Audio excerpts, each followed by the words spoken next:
In the dim glow of ancient fires, stories whispered from one generation to the next, tales of goddesses who could bring kingdoms to their knees. These goddesses, shrouded in mystery and power, were not just symbols of beauty and fertility. They were the embodiment of raw, untamed forces, each with a presence that could stir fear and awe in the hearts of mortals and gods alike. The essence of their danger lies in their power. Imagine a force so immense it can shape the world. Sekhmet, the lioness goddess of Egypt, wielded such power. Her breath was the desert wind, her roar the sandstorm that could sweep across the land, leaving devastation in its wake. She was the Eye of Ra, the sun god, and when his rage boiled over, it was Sekhmet who was unleashed to punish and destroy. Her power was not just in her strength, but in the sheer, unrelenting ferocity with which she executed her will. She was a force of nature, unpredictable and unstoppable. But power alone is not what makes these goddesses truly terrifying. It is their wrath, the burning anger that can turn even the most benevolent goddess into a harbinger of doom. Consider Hera, the queen of the Greek gods. Jealous and vengeful, her wrath was legendary. Betrayed by her husband Zeus's countless affairs, she directed her fury not just at him but at his lovers and illegitimate children. Her anger knew no bounds, manifesting in curses and torments that could last lifetimes. The story of Heracles, hounded from birth by Hera's rage, stands as a testament to her relentless pursuit of vengeance. Her anger was a wildfire, consuming all in its path, driven by a sense of justice twisted by pain. Influence is another facet of their danger. Some goddesses wielded their power not through brute force, but through their ability to sway hearts and minds, to bend the will of others to their own. Inanna, the Sumerian goddess of love and war, possessed an allure that was irresistible. Her beauty was matched only by her cunning. She could charm, seduce, and manipulate, turning allies into enemies and lovers into pawns. Her descent into the underworld is a story of transformation and betrayal, where her influence extended even into the realm of the dead. She was a spider, weaving webs of intrigue and deceit, her every word a thread that could ensnare the unwary.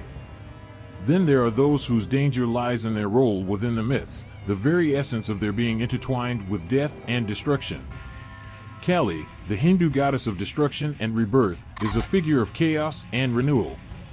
With her necklace of skulls and skirt of severed arms, she is a vision of death incarnate. Yet, she is also a mother, a protector of the righteous, and a destroyer of evil. Her dance, the Tandava, is said to end the world, a cosmic reset button that brings both annihilation and a new beginning. She embodies the dual nature of existence, where creation and destruction are two sides of the same coin. Her role is not just to end life, but to purify and prepare for renewal, a force of ultimate transformation. In the icy realms of Norse mythology, Hel, the goddess of the underworld, holds sway. Half living, half dead, her very appearance is a reminder of mortality. She presides over those who died of sickness and old age, her domain a place of shadows and cold. Hel is not evil, but her role as the keeper of the dead makes her a figure of dread. Her cold embrace is the final stop for many souls, a place from which there is no return. Her power lies in the inevitability of death, the inescapable fate that she represents. To see her is to face the end, to acknowledge the fragility of life. In the rich tapestry of mythology, each goddess's danger is unique, shaped by the culture and stories that gave them life. They are reflections of human fears and desires, the embodiment of nature's most terrifying aspects. Whether through sheer power, unyielding wrath, subtle influence, or their roles as harbingers of death, these goddesses captivate and terrify, their stories resonating through the ages. They remind us that the divine is not always kind, that the forces that shape our world can be as destructive as they are creative. Their tales are warnings and lessons, showing the consequences of hubris, the inevitability of fate, and the raw power of nature. In their stories, we see the ancient world's attempt to understand and personify the chaotic forces that govern life and death, and the delicate balance that holds the universe together. These goddesses stand as powerful symbols, their danger a reminder of the awe-inspiring and often terrifying power that lies just beyond the veil of the ordinary, waiting to be unleashed. In the heart of ancient civilizations, where myths and legends intertwined with daily life, goddesses held a revered place. They were the embodiment of natural forces, moral lessons, and the hopes and fears of the people who worshipped them. Among these divine beings, some stood out as particularly dangerous, their stories filled with awe, terror, and reverence. These goddesses weren't just symbols, they were forces to be reckoned with, influencing every aspect of human existence. Think of a time when the flickering firelight cast shadows on the walls of a humble dwelling. Families gathered, eyes wide, as elders recounted tales of goddesses whose powers shaped the world. These stories were more than entertainment. They were a way to understand the unpredictable forces of nature, the cycles of life and death, and the boundaries of human behavior. In ancient Egypt, Sekhmet was one such goddess whose very name invoked both respect and fear. As the goddess of war and destruction, Sekhmet was believed to protect the pharaohs in battle, her ferocity unmatched. But her role extended beyond the battlefield. She was also seen as a healer, her destructive capabilities mirrored by her power to cure diseases. The dual nature of Sekhmet made her indispensable to Egyptian society. Her capacity for devastation was tempered by her potential for healing, a balance that kept the forces of chaos in check. Yet, the line between protector and destroyer was thin, and this made her dangerously unpredictable. The Greek goddess Hera was another powerful figure whose role was fraught with danger. As the queen of the gods, Hera's influence was vast. She was the protector of marriage and childbirth, yet her wrath was legendary. Hera's anger, often sparked by her husband Zeus's infidelities, was fierce and unrelenting. The stories of how she tormented the lovers and offspring of Zeus were cautionary tales about the consequences of betrayal and dishonor. Hera's role as a guardian of marital fidelity and family sanctity was overshadowed by her relentless vengeance, making her both revered and feared. In Norse mythology, Hel, the goddess of the underworld, embodied the inevitability of death. Ruling over the realm of the dead, she was a figure of somber finality. The Norse people lived harsh lives, constantly aware of the fragile boundary between life and death. Hel's presence in their myths was a reminder of this reality. She was not malevolent, but her dominion over the dead made her a figure of dread. The stories of warriors striving to reach Valhalla, the Hall of the Slain, reflected a deep-seated fear of ending up in Hel's cold, shadowy realm. Her role was crucial, reminding people of the importance of honor and bravery in life to avoid a grim afterlife. Kali, the Hindu goddess of destruction, was a figure of immense power and terrifying beauty. Adorned with a necklace of skulls and a skirt of severed arms, Kali's appearance alone was enough to strike fear into the hearts of mortals. But her role went beyond mere destruction. Kali was also a goddess of time and change, embodying the cyclical nature of life and death. Her ferocity was a necessary force to combat the demons that threatened the world. Devotees saw her as a mother figure, fiercely protective yet utterly fearsome. Her dangerous nature was a reflection of the destructive power needed to maintain cosmic balance, making her a deeply complex and essential deity in Hindu culture. In the ancient Sumerian society, Inanna, also known as Ishtar, was a goddess whose influence permeated all aspects of life. As the goddess of love, beauty, and war, her duality was a source of both inspiration and fear. Inanna's boldness and ambition were legendary. Her descent into the underworld is a powerful tale of resilience and transformation, but it also highlights her dangerous nature. She sought power unrelentingly, challenging even the gods of the underworld. This relentless pursuit of authority made her a symbol of both empowerment and peril. Inanna's stories served as a reminder of the consequences of unchecked ambition and the fragile balance between creation and destruction. These goddesses were considered dangerous not just because of their immense powers, but because they embodied the unpredictable forces that governed life. They were nature personified, capable of nurturing life and bringing death, of offering protection and unleashing devastation. Their roles were multifaceted, reflecting the complexities of the societies that worshipped them. In Aztec mythology, Coatlicue, the goddess of earth and destruction, was both a life-giver and a fearsome deity. She was depicted with a skirt of serpents and a necklace of human hearts, symbolizing her connection to both fertility and death. The Aztecs saw the earth itself as a source of both sustenance and danger, and Coatlicue embodied this duality. Her story, including the birth of her son Huitzilopochtli, the god of the sun and war, was a tale of cosmic struggle and sacrifice. The Aztecs' rituals, often involving human sacrifice, were a stark reminder of their belief in the need to appease such powerful deities to ensure the continuity of life and the world. The Celtic goddess, the Morrigan, was another figure whose role was steeped in danger. Often associated with war and fate, the Morrigan could appear as a single goddess or as a trio, representing different aspects of battle and sovereignty.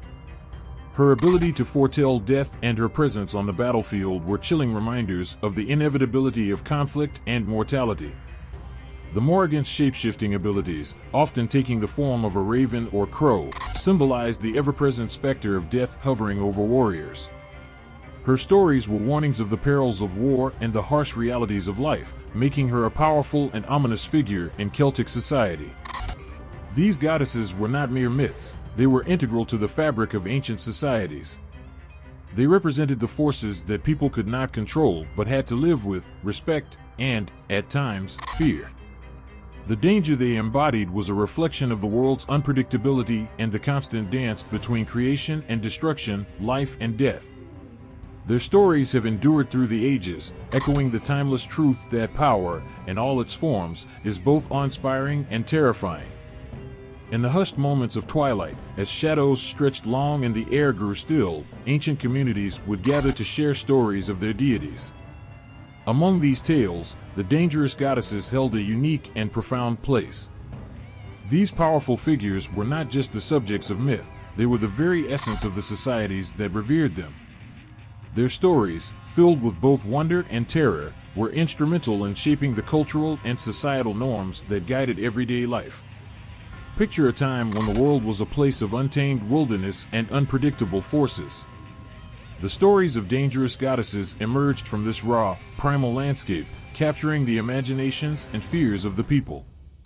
These goddesses were symbols of the natural world's unpredictability, embodying both its nurturing and destructive aspects. Their legends taught communities about the balance of life, the consequences of actions, and the boundaries of human behavior. Consider the goddess Kali from Hindu mythology. With her fierce, dark visage and a necklace of skulls, Kali was both a mother and a destroyer. Her image alone was enough to inspire awe and respect. Kali's role in society was multifaceted. She was a symbol of the destructive power necessary for renewal and transformation. Her stories reminded people that destruction is not inherently evil but a necessary force for creation and growth. This understanding shaped societal norms around life and death, teaching communities to accept the natural cycles of existence and to find strength in times of great change and loss. In ancient Greece, the goddess Hera played a crucial role in shaping norms around marriage and fidelity.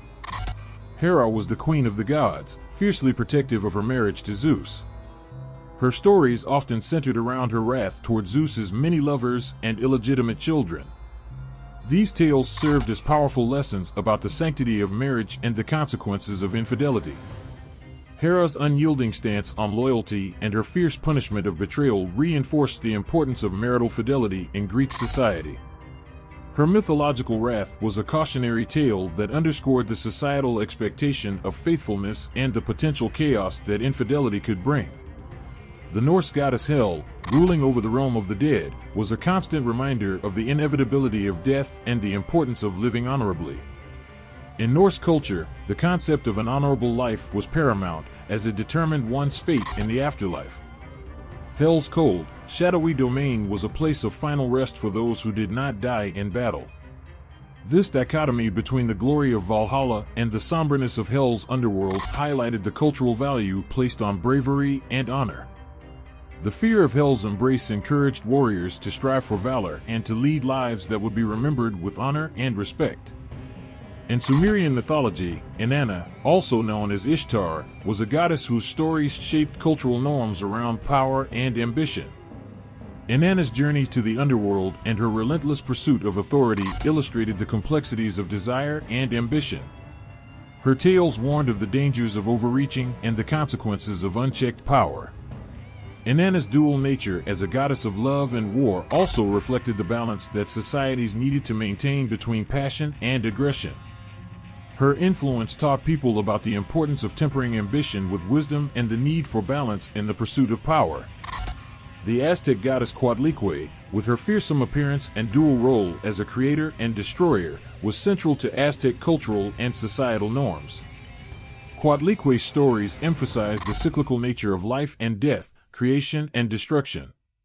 The Aztecs performed rituals, including human sacrifices, to appease Coatlicue and ensure the continuity of the world. These practices, though brutal, were deeply rooted in the cultural understanding of life as a constant cycle of renewal. Coatlicue's influence permeated every aspect of Aztec life, from their agricultural practices to their warfare, reinforcing the idea that life was a precious, yet fragile, gift that required reverence and respect. The Morrigan, a Celtic goddess associated with war and fate, was another figure whose stories shaped societal norms. The Morrigan's ability to predict and influence the outcome of battles made her a symbol of fate and destiny.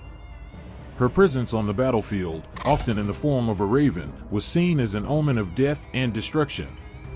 The Morrigan's influence reinforced the importance of courage and honor in battle. Her stories were a reminder that fate was inescapable, and that one must face it with bravery and dignity. This belief in fate and the reverence for warriors who faced it head-on were central to Celtic cultural identity. In Yoruba mythology, Oya, the goddess of winds, storms, and transformation, played a crucial role in shaping societal norms around change and resilience. Oya's fierce and unpredictable nature mirrored the storms she commanded. Her ability to bring about sudden and profound change made her a powerful symbol of transformation. The Yoruba people saw Oya as a force of both destruction and renewal, teaching them to embrace change and to find strength in the face of adversity. Her stories encouraged resilience and adaptability, values that were essential for survival in a constantly changing world. These dangerous goddesses were not merely figures of fear, they were essential to the moral and cultural fabric of their societies. They represented the forces that could not be controlled but needed to be respected. Their stories were lessons in understanding the complexities of life, the importance of balance, and the consequences of human actions. Through their tales of power, wrath, and transformation, these goddesses shaped the norms and values that guided their people. Their influence is a testament to the enduring power of mythology in shaping human behavior and societal values. These goddesses, with all their dangers and complexities, taught ancient societies about the world around them and the forces within themselves. They remain powerful symbols of the delicate balance between creation and destruction, and the profound impact of divine forces on human life.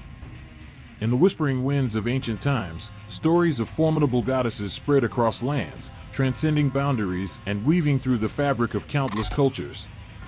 These goddesses, revered and feared, shared common traits that made them unforgettable.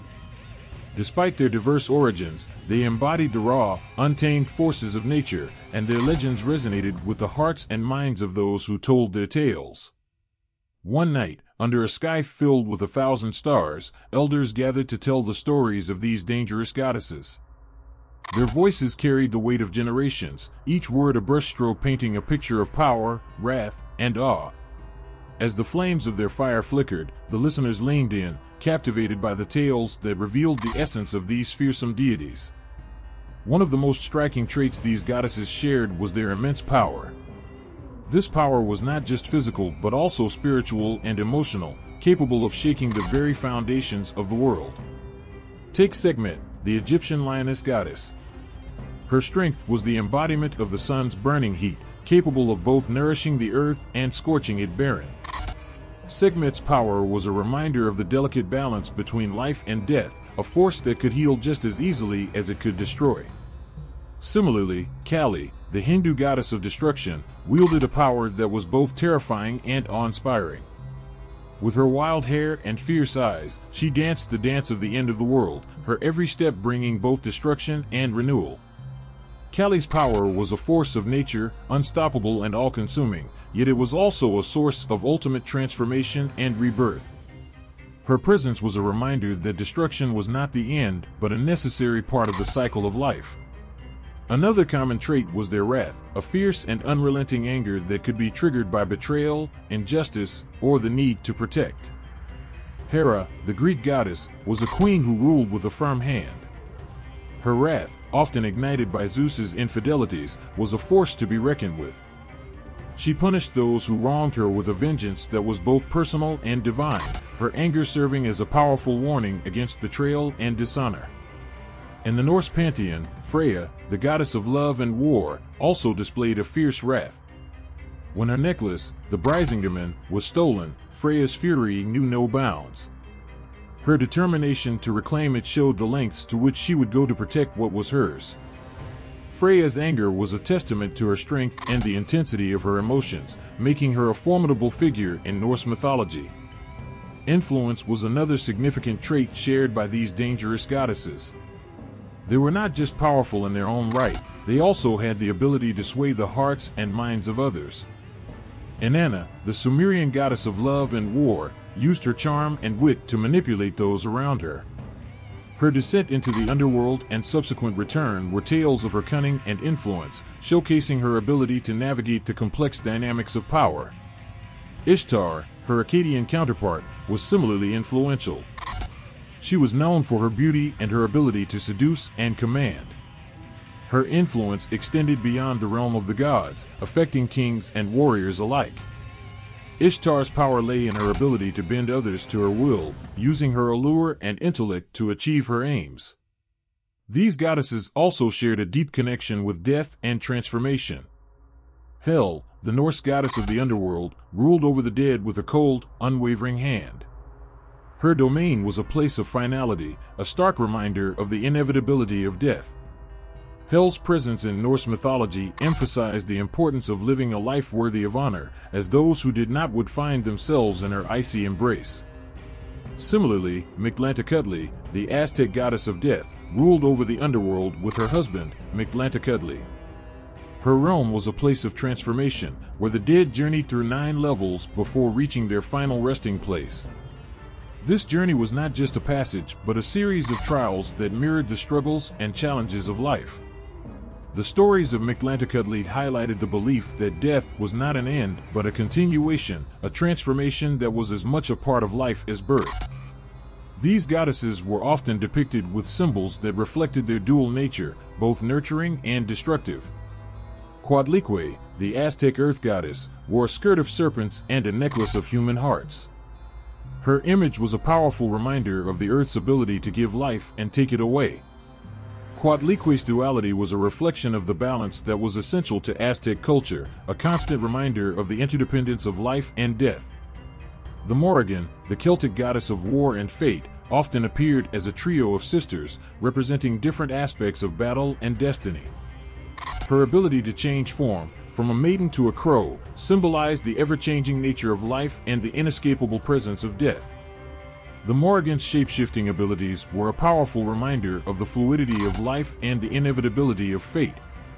The common traits of these dangerous goddesses, immense power, unrelenting wrath, influential presence, and a deep connection with death and transformation, were woven into the very fabric of the cultures that revered them.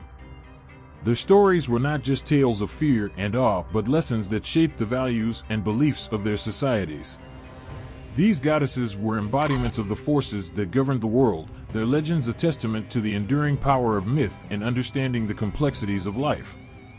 Through their stories, they taught us that power comes with responsibility, that wrath can be a force for justice, that influence must be wielded wisely, and that death is a necessary part of the cycle of life. In the scorching desert of ancient Egypt, where the sun blazed relentlessly and the Nile's life-giving waters carved their way through the land, the tales of Sekhmet roared with the ferocity of a lioness. Sekhmet, the lion-headed goddess, was a figure of awe and terror, her very name evoking the raw power and unyielding might of the forces she represented. She was not just a goddess, she was the embodiment of war, destruction, and a fierce protector of the pharaohs and the people. Imagine a time when the fate of a kingdom hung by a thread, and the pharaoh, adorned in regal splendor, looked to the heavens for divine intervention. It was in these moments of peril that Sekhmet's presence was invoked. She was the warrior goddess, her ferocity unmatched on the battlefield. Her stories were woven into the fabric of Egyptian society, each one a testament to her immense power and her critical role in maintaining the balance between order and chaos. Sekhmet's origins lay in the myth of Ra, the sun god, who created her to punish humanity for their disobedience. As the story goes, Ra, angered by the people's rebellion, unleashed Sekhmet upon the world. With her fiery breath and bloodlust, she ravaged the land, her wrath unstoppable. The rivers ran red with blood as she slaughtered the rebellious humans, her fury a manifestation of divine retribution. It was only through a cunning trick that Ra managed to calm her, by dyeing beer red to resemble blood and tricking her into drinking it until she fell into a stupor. This act of mercy, intertwined with her savage nature, highlighted the delicate balance she represented. Sekhmet's role extended beyond myths into the very heart of Egyptian life. She was the protector of the pharaohs, believed to accompany them in battle, her presence ensuring victory against their enemies. Her name, meaning the powerful one, was a constant reminder of her strength and her role as a divine warrior. Temples dedicated to Sekhmet were places of both reverence and fear, where priests conducted rituals to appease her and seek her favor. In Egyptian society, where the sun's harsh glare was both a giver of life and a relentless force of destruction, Sekhmet's dual nature mirrored the environment in which she was worshipped. She was seen as a necessary force, her wrathful side a deterrent against chaos and disorder. Her presence was invoked during times of plague and disease, her destructive power believed to cleanse and purify. The Egyptians prayed to her for protection from illness, her fierce energy seen as a healing force when properly directed. Sekhmet's significance was also evident in her association with the annual flooding of the Nile. The inundation was a time of both destruction and renewal, as the river's waters washed away the old and brought fertile silt to the land. This cycle of destruction and creation was central to Egyptian life, and Sekhmet embodied this duality. She was a reminder that destruction was not inherently evil but a necessary part of the natural order. Her myths and worship reinforced the belief that with great power came the responsibility to maintain balance. The image of Sekhmet, with her lioness head and fierce eyes, adorned the walls of temples and the amulets worn by those seeking her protection. Her statues, often crafted from gold and bronze, captured her regal and formidable essence. The priests of Sekhmet performed daily rituals to honor her, offering food, drink, and incense to appease her fiery spirit. During times of crisis, such as outbreaks of disease, these rituals became even more fervent as the people sought to turn her destructive power into a force of healing. One of the most poignant aspects of Sekhmet's mythology is her transformation from a force of unbridled destruction to a benevolent healer. This transformation was celebrated in festivals, where the people of Egypt would rejoice in her mercy and give thanks for her protection. The Feast of Sekhmet was a time of celebration, where wine flowed freely in remembrance of the beer that had soothed her rage. It was a time to honor her power and to seek her continued favor. In the temples of Karnak, her presence was felt most strongly. The priests of Sekhmet were known for their healing abilities, believed to be granted by the goddess herself. They practiced medicine, using rituals and remedies to cure the sick and infirm. The Sekhmet priests were revered healers, their knowledge and skills a testament to the goddess's dual nature as both a destroyer and a healer. Her association with medicine extended to her depiction in medical texts, where she was invoked in healing spells and prayers. Sekhmet's influence reached into the afterlife as well. The Egyptians believed that she played a role in the journey of the soul, her fierce protection extending beyond the mortal realm. She was seen as a guardian of the dead, her power ensuring that the soul was protected from harm and that it could pass safely into the afterlife. This aspect of her mythology reinforced the belief in her as a protector and a guide, her strength a source of comfort and assurance. The tales of Sekhmet, with their vivid imagery and powerful messages, were passed down through generations. They were more than just stories, they were lessons in understanding the complexities of life and the forces that governed it. Sekhmet's myths taught the importance of balance, the necessity of destruction for renewal, and the power of divine protection. Her role in Egyptian society was a reflection of these values, her fierce presence a reminder of the strength and resilience needed to navigate the challenges of life. As the sun set over the Nile, casting a golden glow on the land, the people of Egypt would offer their prayers to Sekhmet, their voices a chorus of reverence and respect. In their hearts, they carried the stories of the lioness goddess, her fierce spirit a guiding force in their lives. Sekhmet, with her unmatched power and unyielding presence, was a testament to the enduring legacy of the gods and the timeless truths they embodied. In the ancient world of Egypt, where the Nile's gentle waves cradled the secrets of the gods, there stood a figure revered by all. Isis, the goddess of motherhood, magic, and fertility, was often portrayed as the gentle mother, the loving wife, the healer. Her stories spoke of compassion and nurturing, painting her as the epitome of benevolence. Yet, beneath this serene exterior lay a power so immense, so dangerous, that it shaped the very fabric of the mythological world. It is this hidden power, this dark magic and formidable influence, that revealed the true depth of Isis's strength. Imagine the flickering light of oil lamps casting long shadows on the walls of an ancient temple. Priests and priestesses whispered prayers to Isis, their voices hushed with reverence. They knew that calling upon her wasn't just a plea for kindness and fertility, but an invocation of the potent magic she wielded. It was Isis's mastery of magic that set her apart, a force both feared and respected. Her knowledge of spells and incantations was unmatched, making her one of the most powerful deities in the Egyptian pantheon. One of the most famous tales that highlight Isis's dangerous aspects is her cunning acquisition of Ra's secret name. Ra, the sun god, possessed a hidden name that held the essence of his power. Without it, he remained invincible and omnipotent. But Isis, driven by a desire to elevate her own power and secure a better fate for her son Horus, devised a plan. She created a serpent from the dust of the earth and the saliva of Ra himself, setting it upon the god. As the serpent's venom coursed through Ra's veins, his agony was unbearable. Isis offered to heal him, but only if he revealed his secret name. In his desperation, Ra complied. This act of manipulation, born from her vast magical prowess, granted Isis a share of Ra's supreme power.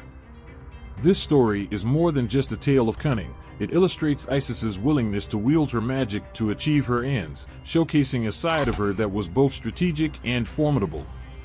Her magic was not limited to healing and protection, it was a tool of influence and control. By acquiring Ra's secret name, Isis not only demonstrated her intellectual brilliance, but also her readiness to confront even the greatest of gods to protect and empower her family. Isis's dangerous aspects also surfaced in her unwavering commitment to her son, Horus. The legacy of Osiris, her beloved husband who was murdered by his brother Set, rested on Horus's shoulders. Isis's determination to see Horus ascend to the throne was relentless. She used her magical skills to protect him from Set's many attempts on his life. Her spells shielded Horus, her influence guiding him through the trials he faced. In the story of the contendings of Horus and Set, Isis's strategic mind and magical interventions were crucial in ensuring her son's eventual victory. Her role as a mother extended beyond simple nurturing. It was a fierce, protective force that would stop at nothing to secure her son's rightful place. This fierce protection sometimes bordered on ruthless. In one tale, when a dismembered Horus was trapped by Set, it was Isis's magic that pieced him back together, displaying not just her healing abilities but her determination to reverse even the most dire situations. Her relentless drive to protect and empower her son showcases a formidable aspect of her character, revealing a mother who would harness the depths of her power, no matter the cost. Isis's influence was not limited to the divine realm. She was a goddess of the people, her magic deeply embedded in the daily lives of Egyptians. They believed that she had taught them the art of agriculture, the secrets of medicine, and the power of healing. Her spells were recited in times of illness, her blessings sought in moments of crisis. Yet, her influence was a double-edged sword.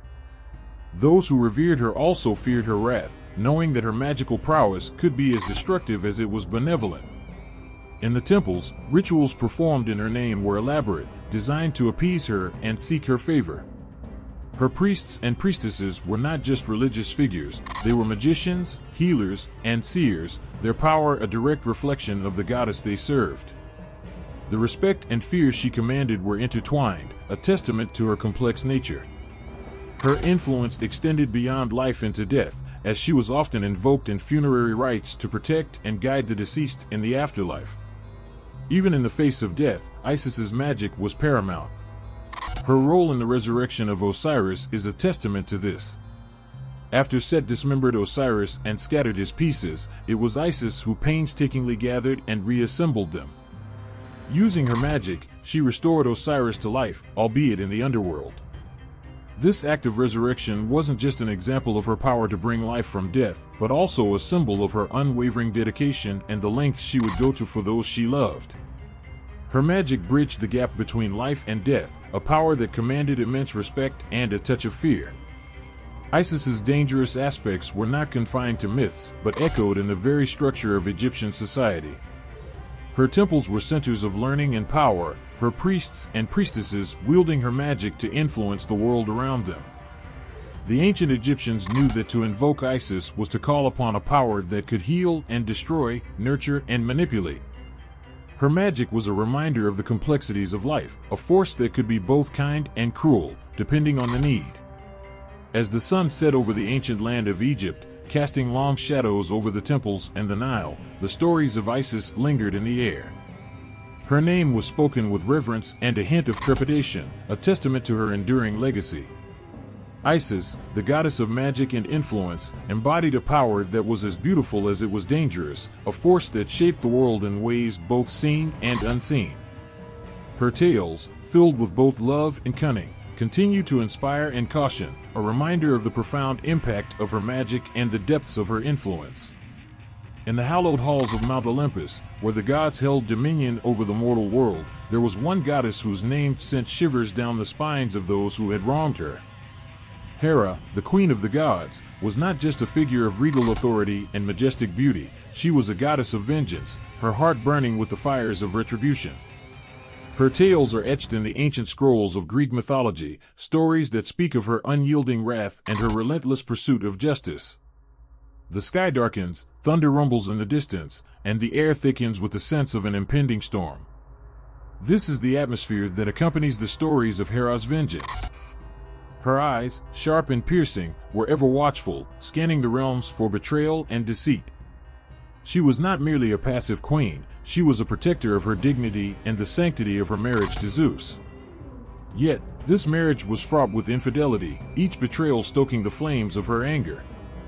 Zeus, her husband, was notorious for his numerous affairs, his wandering eye and insatiable desire bringing countless lovers into their midst. Each affair was a dagger to Hera's heart, a wound that festered and grew. Her vengeance was not just born of jealousy, but of a deep sense of betrayal and a fierce need to uphold her honor. When Zeus's eyes fell upon Io, a mortal priestess of Hera herself, it was more than Hera could bear. Io, innocent and unsuspecting, was transformed into a heifer by Zeus to hide her from Hera's wrath. But Hera was not easily deceived. She demanded the heifer as a gift, knowing full well it was Io. Hera's punishment for Io was to be guarded by Argus, a giant with 100 eyes, ensuring there was no escape. Even after Argus was slain by Hermes at Zeus's behest, Hera sent a gadfly to torment Io, driving her to wander the earth in endless misery. This tale of relentless pursuit and unending torment is a testament to Hera's vengeful spirit, her wrath extending far beyond mere mortal lifetimes. Another tale that underscores Hera's retributive nature involves the hero Heracles, known to the Romans as Hercules. Born from one of Zeus's many affairs, Heracles was a living reminder of Zeus's betrayal. From the moment of his birth, Hera sought to destroy him. She sent 2 serpents to his cradle, hoping to end his life before it even began. But Heracles, even as an infant, was extraordinarily strong and strangled the serpents with his bare hands. This initial failure did not deter Hera, it only fueled her desire for revenge. Throughout Heracles' life, Hera's hatred manifested in countless ways. She drove him to madness, causing him to kill his own wife and children. As punishment for this act, Heracles was compelled to undertake the 12 labors, a series of nearly impossible tasks. Behind each labor, one could sense Hera's shadow, her influence adding layers of danger and difficulty. Heracles' very name, meaning glory of Hera, was a bitter irony, a constant reminder of the goddess who sought his downfall. Hera's vengeance was not reserved solely for mortals. Even among the gods, her wrath was feared.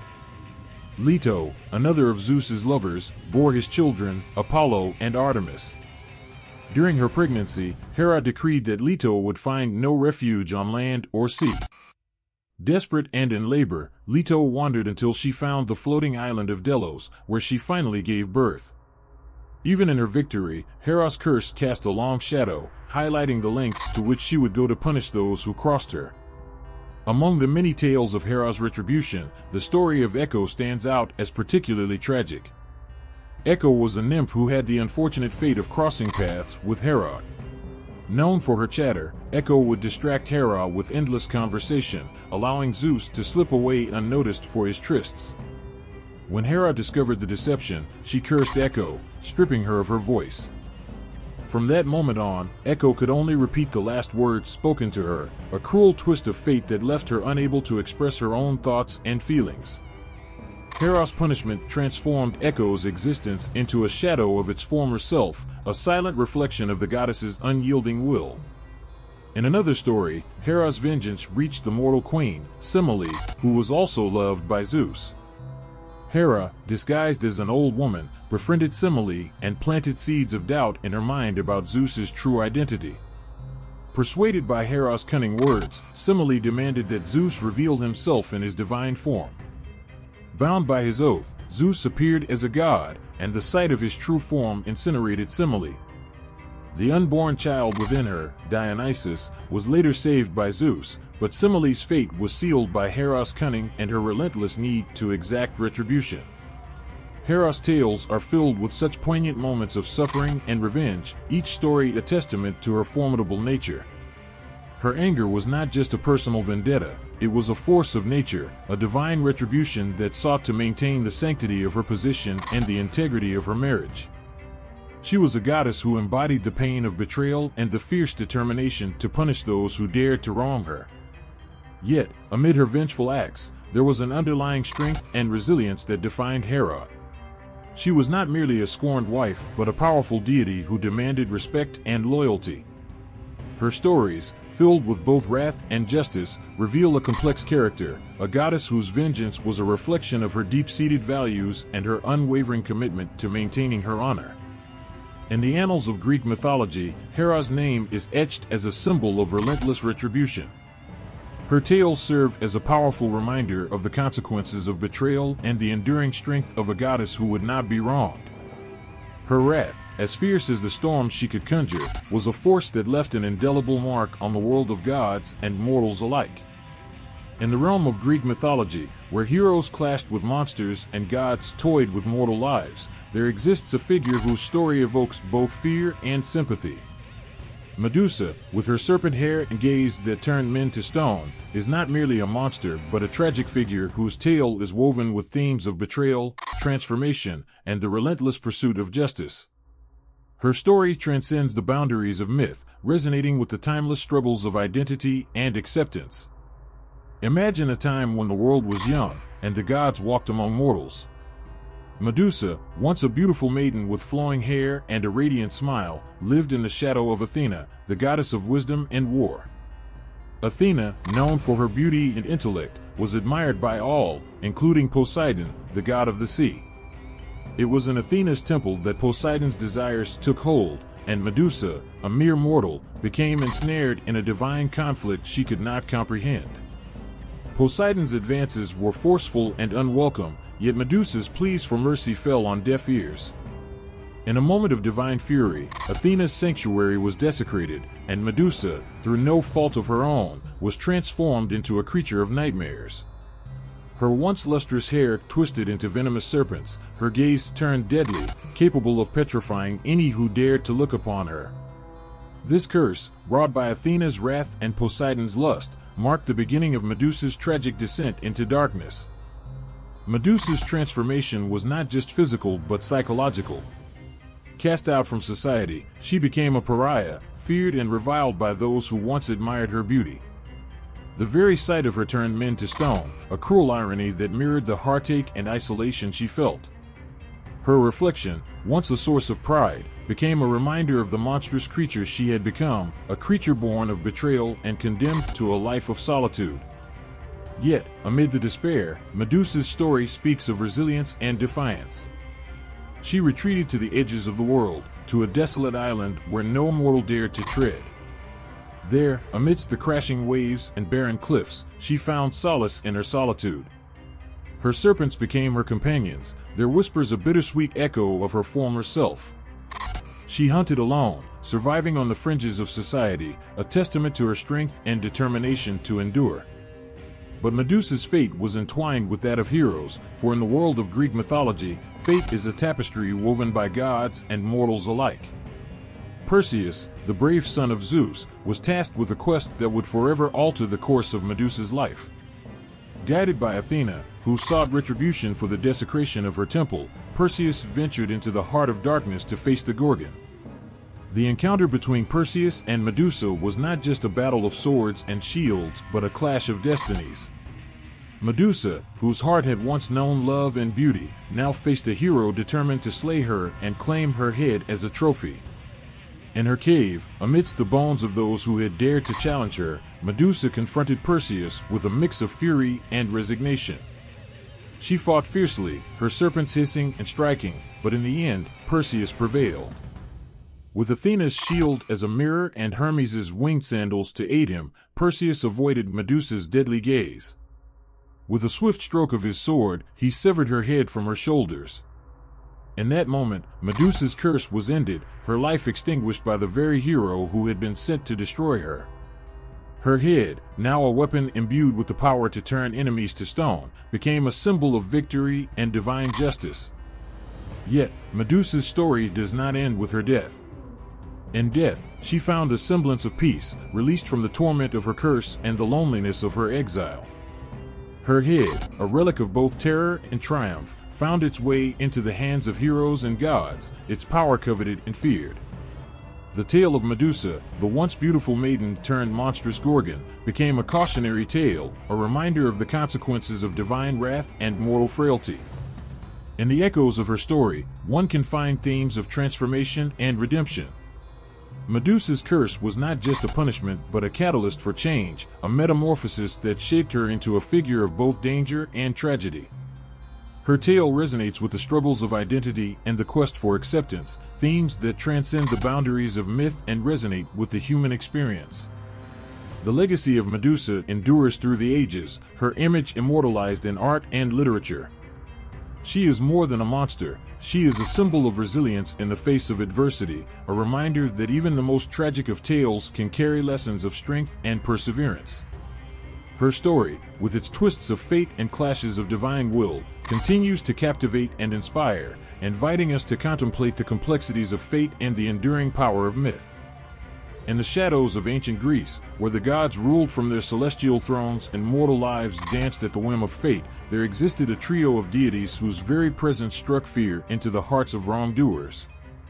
The Furies, known also as the Erinyes, were not just mythical beings but embodiments of vengeance, their wrath an eternal flame that burned with the intensity of divine justice. Their story, intertwined with the threads of human suffering and the quest for retribution, reveals a darker side of mythology, a world where crimes were met with punishment so terrifying it could haunt even the bravest soul. Imagine a moonless night, when the air is thick with tension and the shadows seem to whisper ancient secrets. It is on such nights that the Furies emerge from the depths of Tartarus, their serpentine forms coiled with fury and eyes ablaze with righteous anger. Their appearance alone is a harbinger of doom, for they are the avengers of blood, the guardians of oaths sworn in vain, and the arbiters of justice in a world where mortal laws often falter. The Furies were born from a primal act of betrayal, the blood of Uranus, the primordial sky god, falling upon Gaia, the earth, as his son Cronus castrated him. From this blood, the Furies arose, born of vengeance and the desire to punish the crimes of kinslaying, perjury, and the mistreatment of guests, offenses that shook the very foundations of society. Their very existence embodied the ancient Greek belief in the inevitability of divine retribution, where justice was not just an abstract concept, but a force of nature, relentless and unforgiving. One of the most haunting tales of the Furies revolves around Orestes, a prince of Mycenae burdened by the weight of his family's tragic fate. Orestes was tasked with avenging his father, Agamemnon, who had been murdered by his mother, Clytemnestra, in a fit of vengeful rage. To complicate matters further, Clytemnestra's actions were driven by her own desire for retribution against Agamemnon for sacrificing their daughter, Iphigenia, to appease the gods before the Trojan War. The cycle of violence and betrayal that plagued the house of Atreus reached its climax, with Orestes standing at a crossroads, torn between filial duty and the fear of divine retribution. It was in this moment of anguish that the Furies descended upon him, their presence a chilling reminder of the consequences of mortal transgressions. They haunted his dreams, their voices a cacophony of accusation and judgment, urging him to avenge his father's death and restore honor to his bloodline. Driven by the relentless whispers of the Furies, Orestes took up arms against his mother and her lover, Aegisthus, slaying them in a desperate bid for justice. Yet, even in victory, he could not escape the grasp of the Erinyes. They pursued him relentlessly, their serpentine forms twisting through the shadows, their eyes piercing through the veil of mortal illusion. Orestes was plunged into madness, tormented by visions of bloodshed and the haunting specters of his own guilt. It was Athena, the goddess of wisdom and strategic warfare, who intervened in Orestes' plight, seeking to quell the fury of the Erinyes and restore balance to the scales of justice. In a divine trial held on the Areopagus, the hill of Ares, Athena presided as judge over Orestes' fate, weighing the complexities of mortal law against divine mandate. The Furies, relentless in their demand for blood, argued for Orestes' condemnation, their voices a chorus of anguish and indignation. Yet, Athena, in her wisdom, offered a compromise, an olive branch to appease both mortal and divine justice. She transformed the Erinyes into the Eumenides, the kindly ones, a benevolent manifestation of their former selves. In this new form, they became protectors of the innocent, guardians of justice tempered with mercy, a testament to the transformative power of divine intervention and the potential for redemption even in the darkest of times. The tale of the Furies is more than just a myth, it is a reflection of the human condition, where the pursuit of justice often leads to cycles of violence and despair. The Furies embody the raw emotions of grief and rage, their presence a reminder that every action carries consequences and every crime demands atonement. They serve as a cautionary tale, a warning to those who would defy the natural order and invoke the wrath of the divine. Throughout Greek mythology, the role of the Furies extended beyond individual vendettas to encompass broader societal injustices. They punished those who violated sacred oaths, betrayed family bonds, or committed acts of sacrilege against the gods. Their vigilance was unwavering, their justice swift and unforgiving. They haunted the guilty with visions of their crimes, their relentless pursuit ensuring that no wrongdoing went unpunished. In art and literature, the Furies are depicted as formidable figures, their serpentine forms and relentless pursuit capturing the imagination of artists and poets alike. They are symbols of justice tempered with vengeance, their stories a testament to the enduring power of myth to explore the complexities of human nature and the consequences of moral transgressions. As night falls and shadows lengthen, the tale of the Furies lingers in the air, a chilling reminder of the price paid for hubris and the eternal quest for justice. Their legacy endures through the ages, a haunting echo of a time when gods walked among mortals and divine retribution shaped the course of history.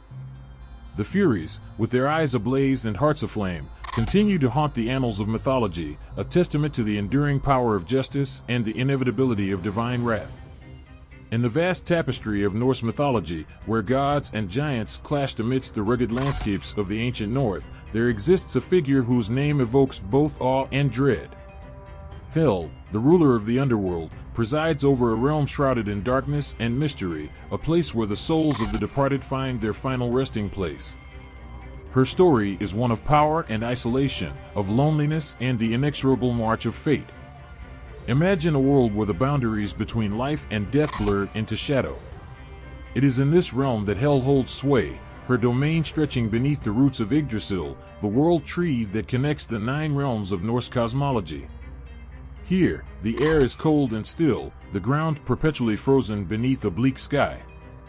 The souls of the departed wander through mist-shrouded valleys and caverns, their voices echoing in the silence, a haunting chorus of longing and despair.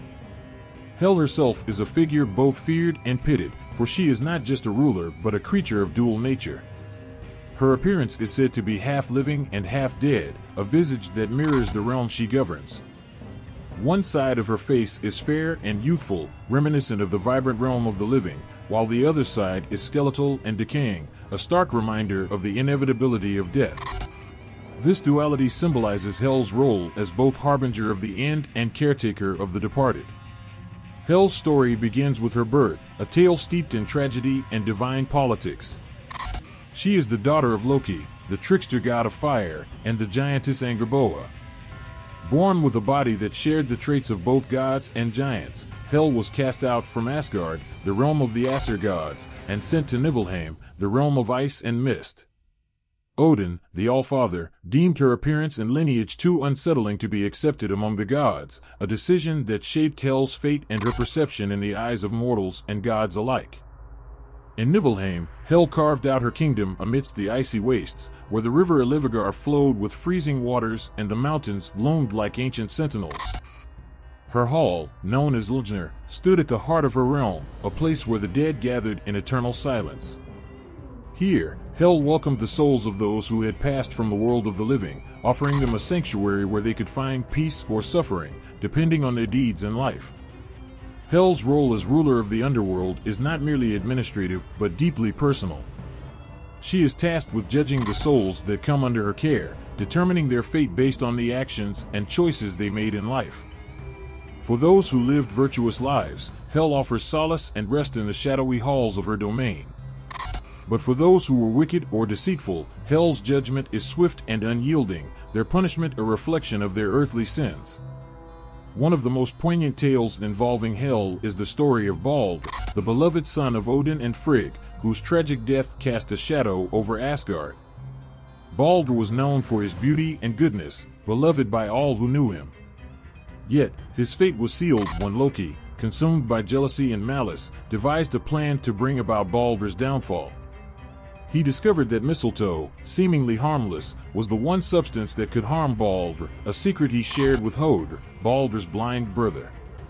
In a cruel twist of fate, Hödr unwittingly became the instrument of Baldur's death, guided by Loki's deceit. The gods were plunged into mourning, their grief echoing through the 9 realms. Frigg, Baldur's mother, beseeched Hel to release her son from the clutches of death, offering anything in return for his return to the realm of the living. But Hel, bound by the laws of fate and the balance of existence, refused Frigg's plea. Baldur remained in Hel's realm, his presence a poignant reminder of mortality and the fragility of life. Hel's refusal to release Baldur sparked a chain of events that led to Ragnarok, the cataclysmic battle that would engulf the cosmos in fire and darkness. Yet, amidst the chaos and devastation, Hel's role remained unchanged. She stood as a symbol of inevitability, a reminder that death is a part of the natural order, a concept that both terrifies and fascinates mortals. Throughout Norse mythology, Hel's domain is depicted as a place of eerie beauty and chilling desolation. Her hall, Ljnr, is said to have walls woven from serpent spines and a roof thatched with shields. The souls of the departed feast with Hel, sharing in a melancholy banquet that reflects their earthly desires and regrets. Her presence looms over the hearts of mortals, a reminder that even the mightiest heroes and gods must one day face the judgment of the underworld. Hel's story resonates with themes of isolation and acceptance, her dual nature serving as a metaphor for the complexities of existence. She embodies the inevitability of death and the transformative power of acceptance, a lesson that extends beyond the realms of myth and into the hearts of those who contemplate the mysteries of life and beyond. In the chill of twilight, as shadows lengthen and the world grows quiet, Hel's story endures, a haunting testament to the power of myth to explore the depths of human experience and the mysteries of the unknown. Her realm, shrouded in darkness yet filled with echoes of the past, continues to intrigue and captivate, a reflection of the enduring legacy of Norse mythology and the enduring power of Hel, the fearsome ruler of the underworld. In the realm of Norse mythology, where gods and giants clashed amidst the rugged landscapes of the ancient north, one figure stands out among the pantheon, a goddess whose beauty and strength evoke both admiration and awe. Freya, the goddess of love, fertility, and war, embodies the complexities of life and the fierce passions that drive mortal hearts and divine spirits alike. Her story is woven with threads of longing and desire, bravery and sacrifice, weaving a tapestry that reflects the human experience in all its splendor and strife. Imagine a vast hall adorned with golden tapestries and flickering hearth fires, where the air is filled with the scent of mead and the sound of songs sung in praise of heroes and gods. It is here, in Folkvanger, the field of the host, that Freya holds court, a radiant figure whose beauty rivals the sun itself. Her hair shines like spun gold, her eyes are pools of deep blue, and her presence commands the hearts of all who behold her.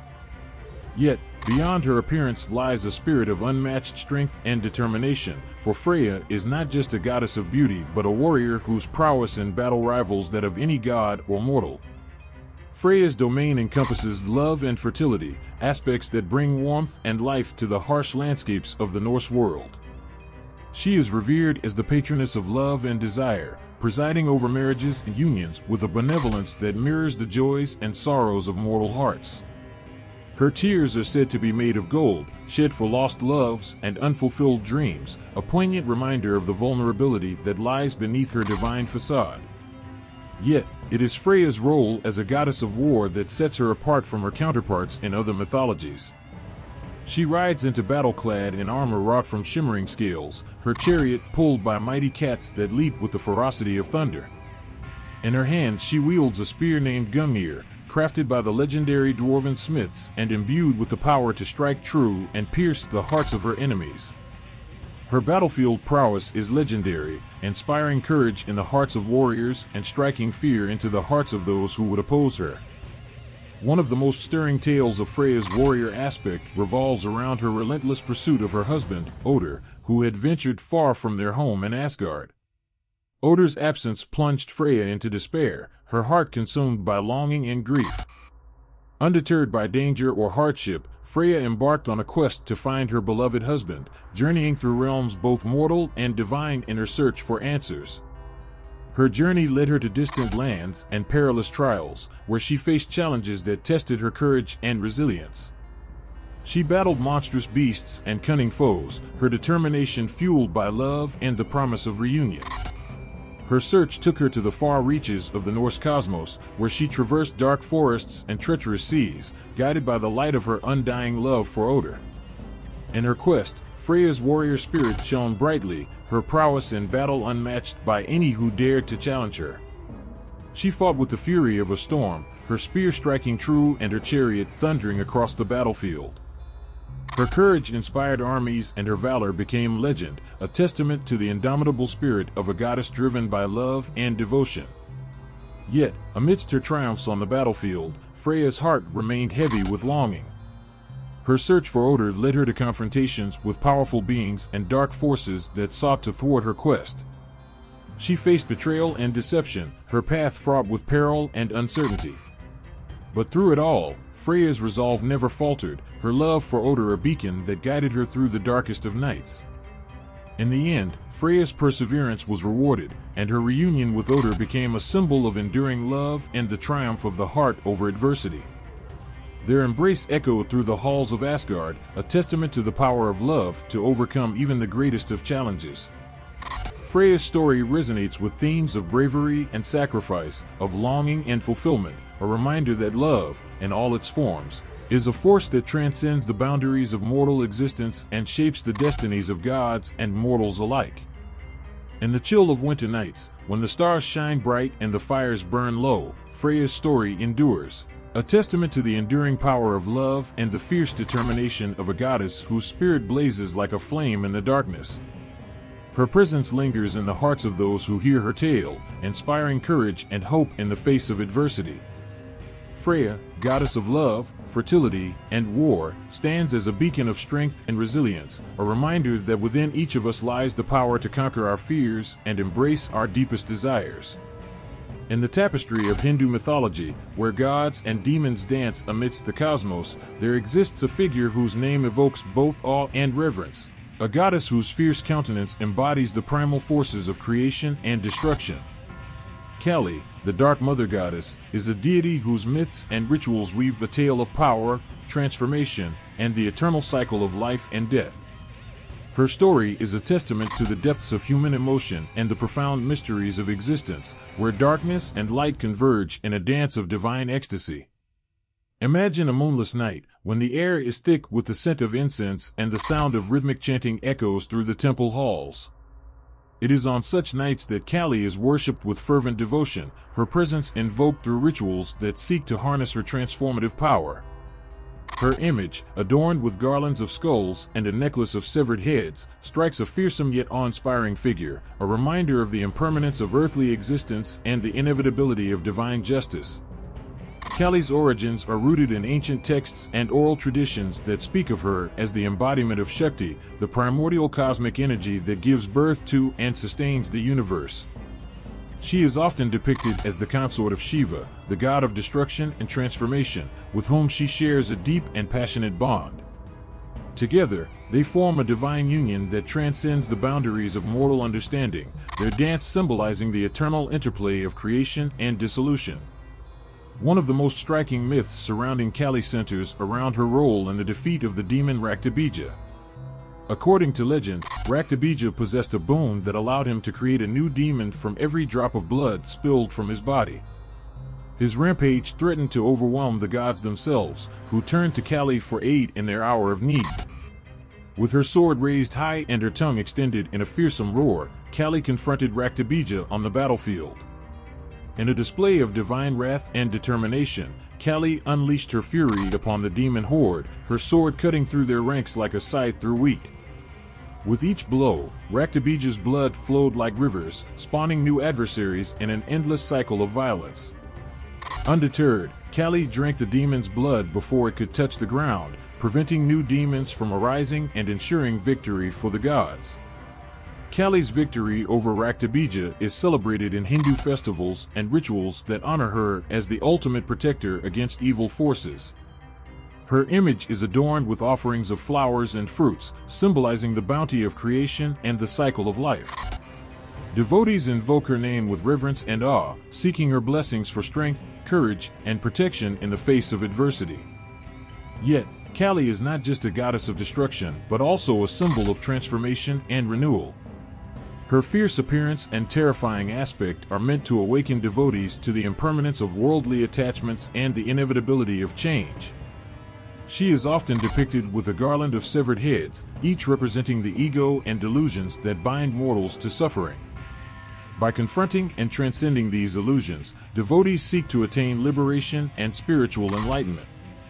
Kali's rituals often involve ecstatic forms of worship, where devotees channel her energy through dance, music, and meditation.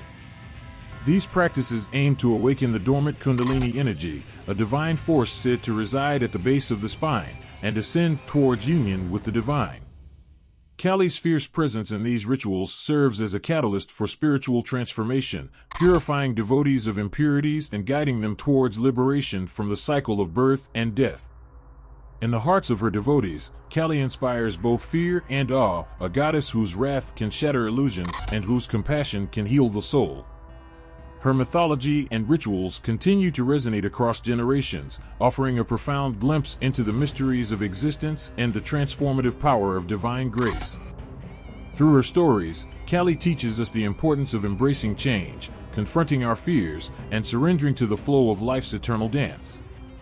As night falls and the stars twinkle in the sky, the tale of Kali endures, a reminder of the darkness and light that dwell within us all, and the eternal quest for balance and harmony.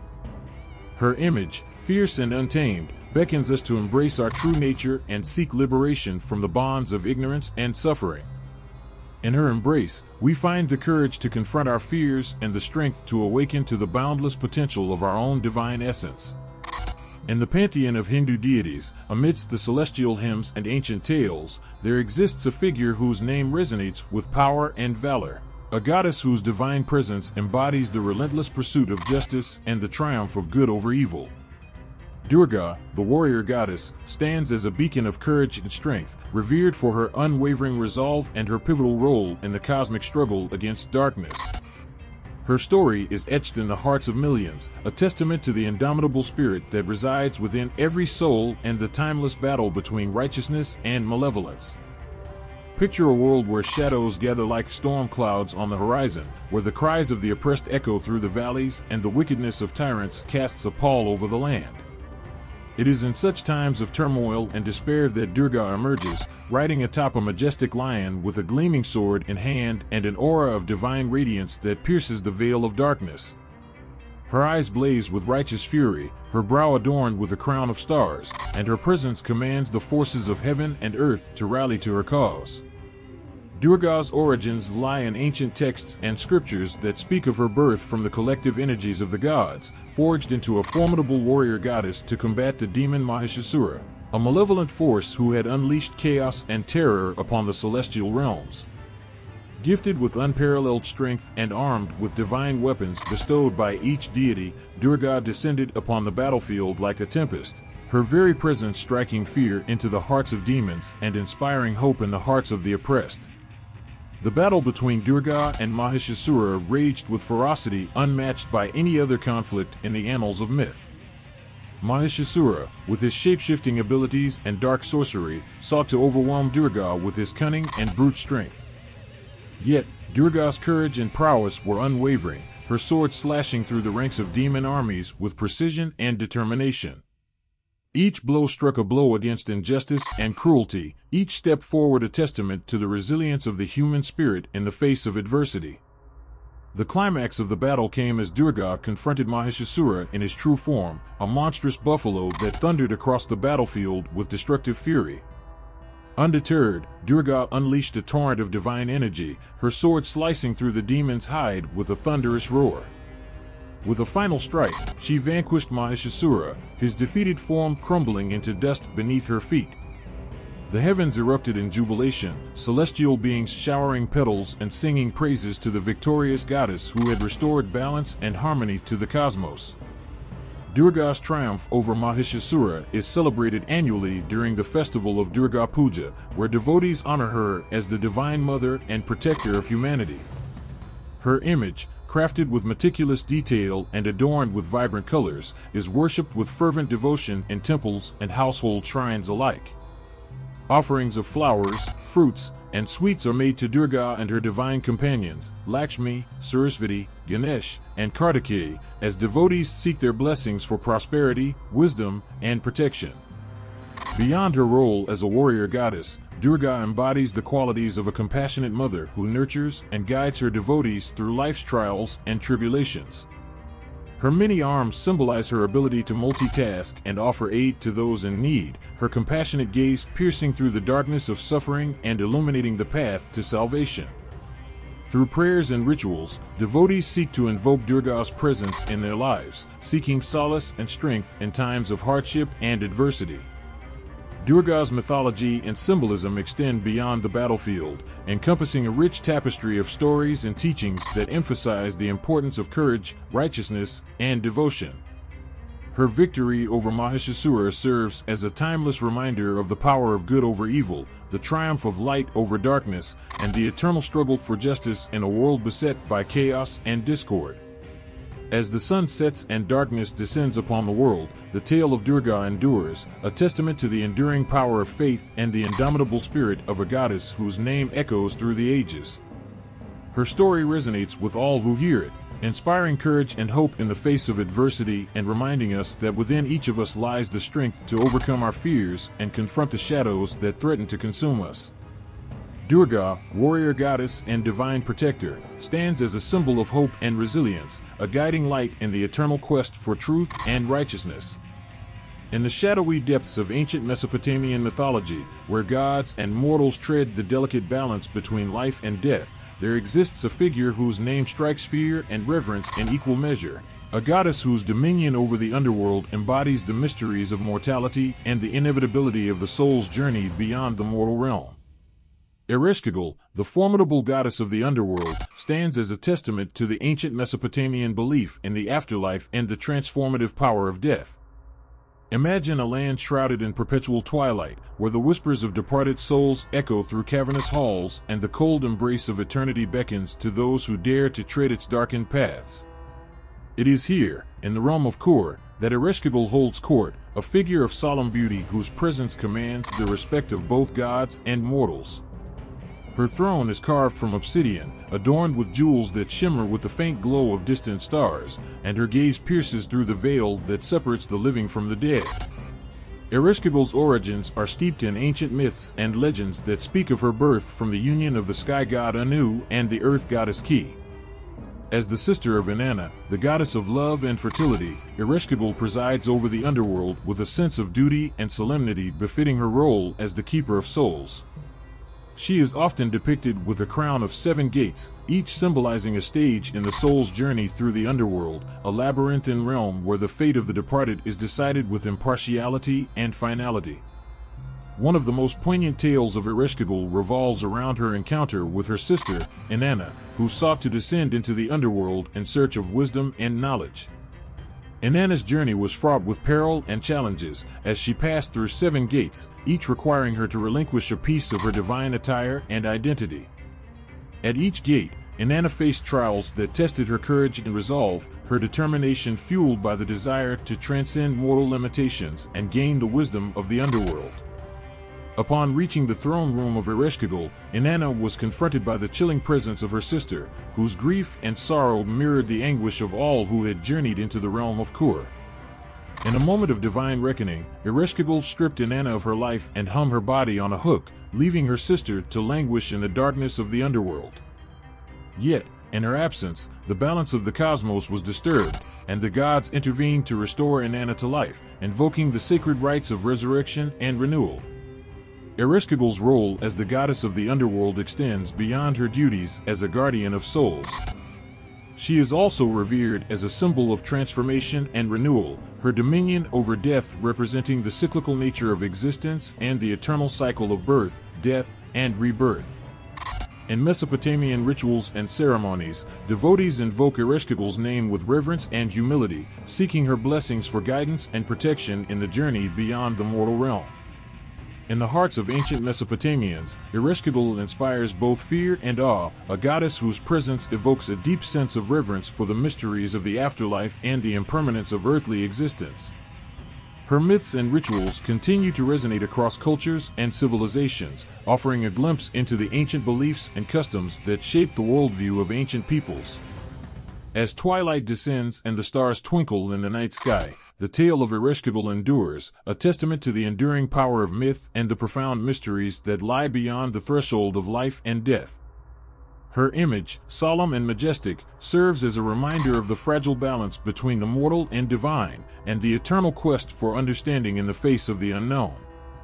Ereshkigal, goddess of the underworld and guardian of souls, stands as a symbol of the enduring human spirit and the eternal cycle of life and death that binds us all. In the ancient annals of Mesopotamian mythology, amidst the fertile plains where the Tigris and Euphrates rivers flow, there exists a figure whose name reverberates through the ages, a goddess whose essence embodies the raw power of love and the ferocity of war. Ishtar, known also by her Sumerian name Inanna, stands as a testament to the dual nature of divine power and the complexities of human emotion that she mirrors and shapes with her presence. Imagine a land where the sun blazes overhead, casting its golden rays upon sprawling cities adorned with ziggurats and temples dedicated to the myriad gods and goddesses who govern the affairs of mortals. It is in this cradle of civilization that Ishtar reigns supreme, her beauty captivating hearts and her strength commanding the battlefield. She is the embodiment of passion and desire, her allure irresistible and her wrath fearsome, a goddess whose deeds weave a tapestry of myth and legend that continues to captivate the imagination. Ishtar's mythology is replete with tales of her adventures and exploits, where her dual nature as both a goddess of love and war unfolds in dramatic fashion. As the goddess of love, Ishtar is revered for her beauty and sensuality, her presence igniting flames of desire in the hearts of gods and mortals alike. Yet, her affections are not without consequence, as her romantic entanglements often lead to tumultuous relationships and tragic endings. One of the most renowned myths surrounding Ishtar centers on her descent into the underworld, a journey motivated by a desire to conquer death itself and reclaim her rightful place among the living. In a moment of hubris and determination, Ishtar descended through 7 gates, each requiring her to relinquish a piece of her divine attire and identity. At each threshold, she faced trials that tested her courage and resolve, her determination fueled by the desire to transcend mortal limitations and attain immortality. Upon reaching the throne room of Ereshkigal, the formidable goddess of the underworld, Ishtar confronted her sister with a demand for entrance. Yet, Ereshkigal, grieving and aggrieved, struck Ishtar down with a devastating blow that left her lifeless body hanging from a hook. In her absence, the world above fell into chaos and despair, as the life force of creation began to wither and fade. Ishtar's absence from the world above prompted a desperate plea from the gods, who beseeched Ereshkigal to release her sister from the clutches of death. Moved by their entreaties and recognizing the imbalance her actions had wrought upon the cosmos, Ereshkigal relented and allowed Ishtar to return to the world of the living. Yet, not without a price, Ishtar was required to find a replacement for herself in the underworld, a sacrifice that symbolized the eternal cycle of life and death. As a goddess of war, Ishtar is equally renowned for her ferocity and prowess on the battlefield. In times of conflict and strife, she is invoked by kings and warriors seeking her favor in battle, her divine presence inspiring courage and fortitude in the face of overwhelming odds. Her symbol, the 8-pointed star, adorns the banners and standards of armies marching to war, a beacon of hope and protection amidst the chaos and carnage of the battlefield. Yet, Ishtar's wrath is not reserved solely for her enemies on the battlefield. In several myths, she is depicted as a vengeful deity who punishes those who defy her will or seek to exploit her power for personal gain. Tales of her divine retribution abound, where mortals and gods alike face her fierce judgment for transgressions against the natural order and the sanctity of life. Ishtar's dual nature as both a goddess of love and war reflects the complexities of human emotion and the enduring quest for balance in a world fraught with conflict and desire. Her myths and rituals continue to resonate across cultures and civilizations, offering a glimpse into the ancient beliefs and customs that shaped the worldview of ancient Mesopotamians. As the sun sets and the shadows lengthen, the tale of Ishtar endures, a testament to the enduring power of myth and the profound mysteries that lie at the heart of human experience.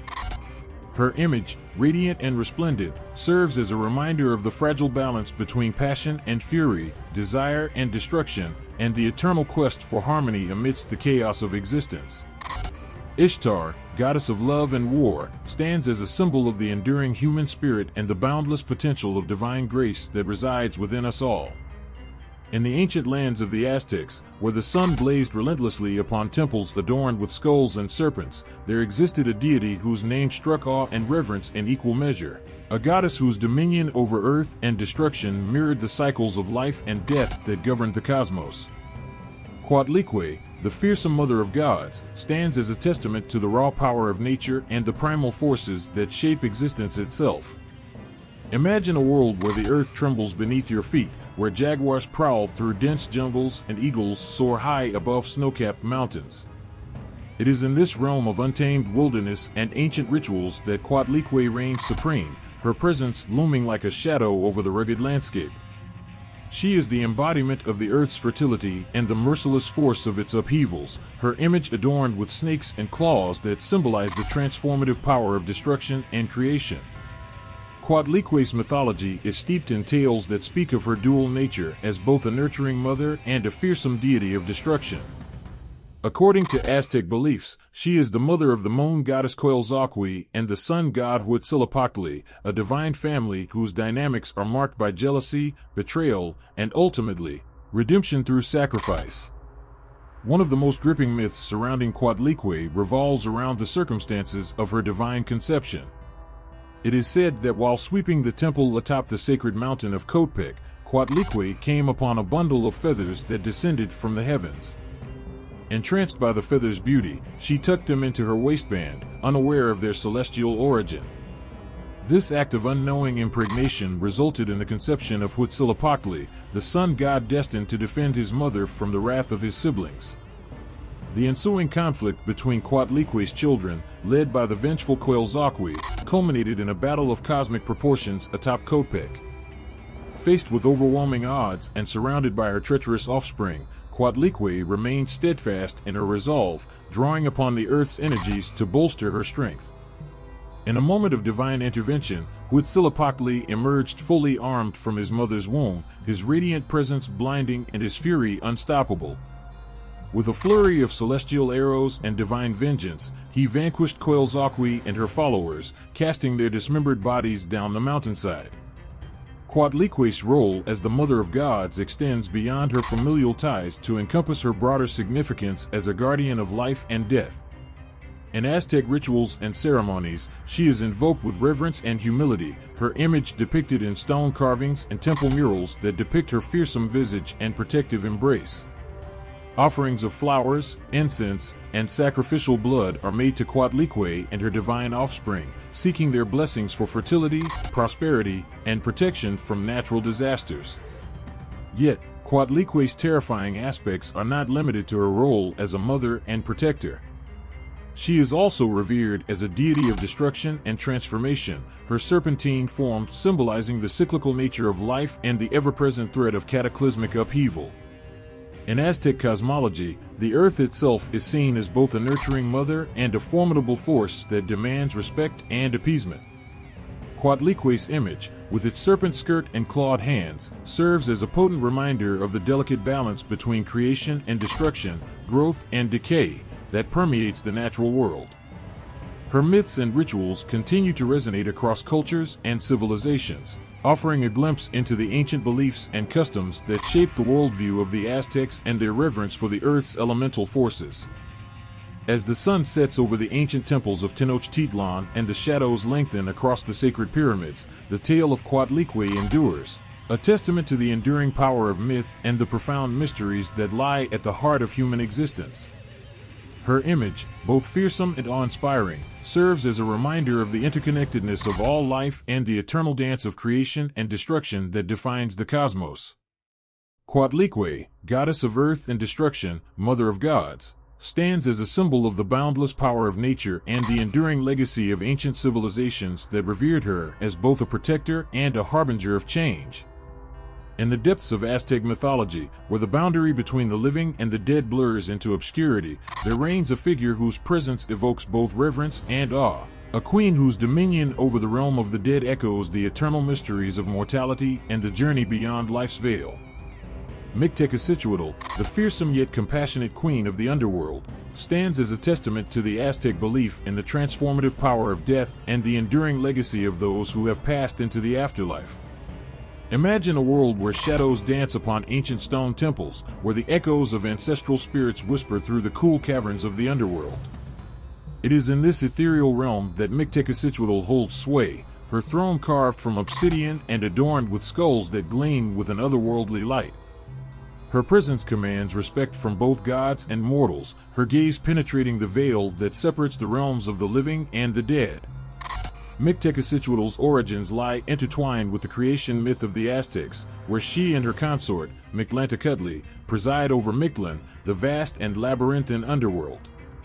As the ruler of the realm of the dead, Mictecacitluatl oversees the souls of departed mortals, guiding them through the intricate pathways of Mictlan towards their final resting place.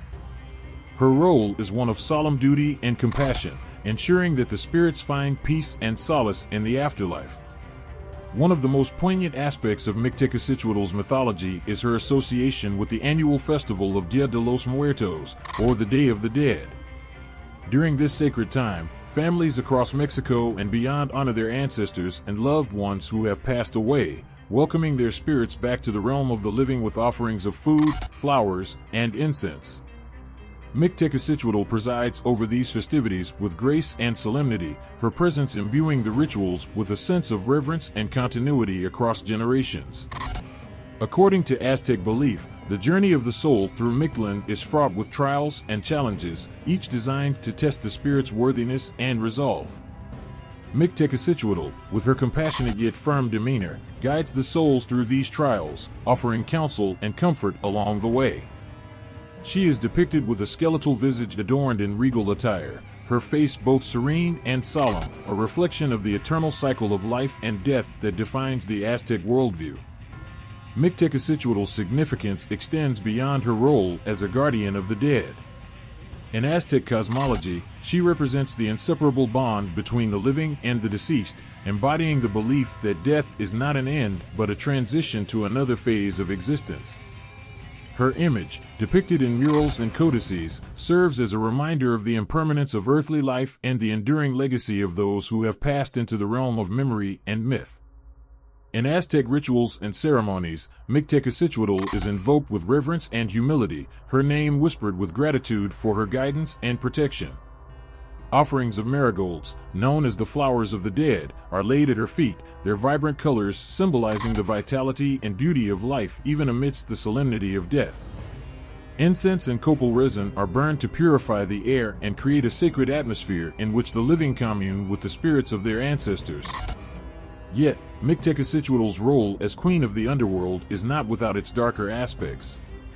In some myths, she is portrayed as a fierce protector who defends Mictlan from intruders and malevolent spirits seeking to disrupt the harmony of the afterlife. Her consort, Mictlantecutli, is often depicted with his skeletal form and stern countenance serving as a reminder of the ultimate fate that awaits all mortals. As the sun sets and the stars twinkle in the night sky, the legacy of Mictecacituatl endures, a testament to the enduring power of myth and the profound mysteries that lie at the heart of human existence. Her image, both fearsome and compassionate, serves as a bridge between the realms of the living and the dead, guiding souls on their eternal journey with wisdom and grace. Mictecacituatl, queen of the underworld, stands as a symbol of the Aztec reverence for death and the enduring legacy of those who have passed beyond life's threshold. In the mist-shrouded hills of ancient Ireland, where the winds whisper secrets and the land is steeped in legends older than memory, there exists a figure whose presence evokes both dread and awe, a goddess whose shadowy form and prophetic visions have haunted the minds of warriors and kings throughout the ages. The Morrigan, the phantom queen and goddess of war, stands as a spectral guardian of sovereignty and battle, her shape-shifting abilities and enigmatic prophecies weaving a tapestry of fate that binds mortals and gods alike.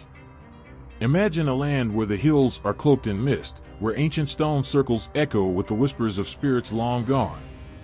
It is in this mystical realm that the Morrigan holds sway, her presence felt in the rustling of leaves and the cry of ravens wheeling overhead. She is the embodiment of war's fury and the protector of those who defend their land and people with courage and honor. The Morrigan's mythology is intertwined with the cycles of life and death, sovereignty and sacrifice that define the ancient Celtic worldview. As a phantom queen, she is said to appear on the battlefield in the guise of a crow, her dark wings beating against the stormy skies as she surveys the carnage below. Warriors who catch a glimpse of her shadowy form are filled with both fear and awe, knowing that her presence heralds either victory or doom. One of the most chilling aspects of the Morrigan's lore is her ability to shapeshift, taking on various forms to influence the course of battles and the lives of mortals. In some tales, she appears as a beautiful maiden with flowing hair and radiant eyes, luring warriors to their fates with promises of glory and honor. Yet, beneath her alluring facade lies a cunning and ruthless nature, capable of manipulating events to fulfill her own inscrutable purposes.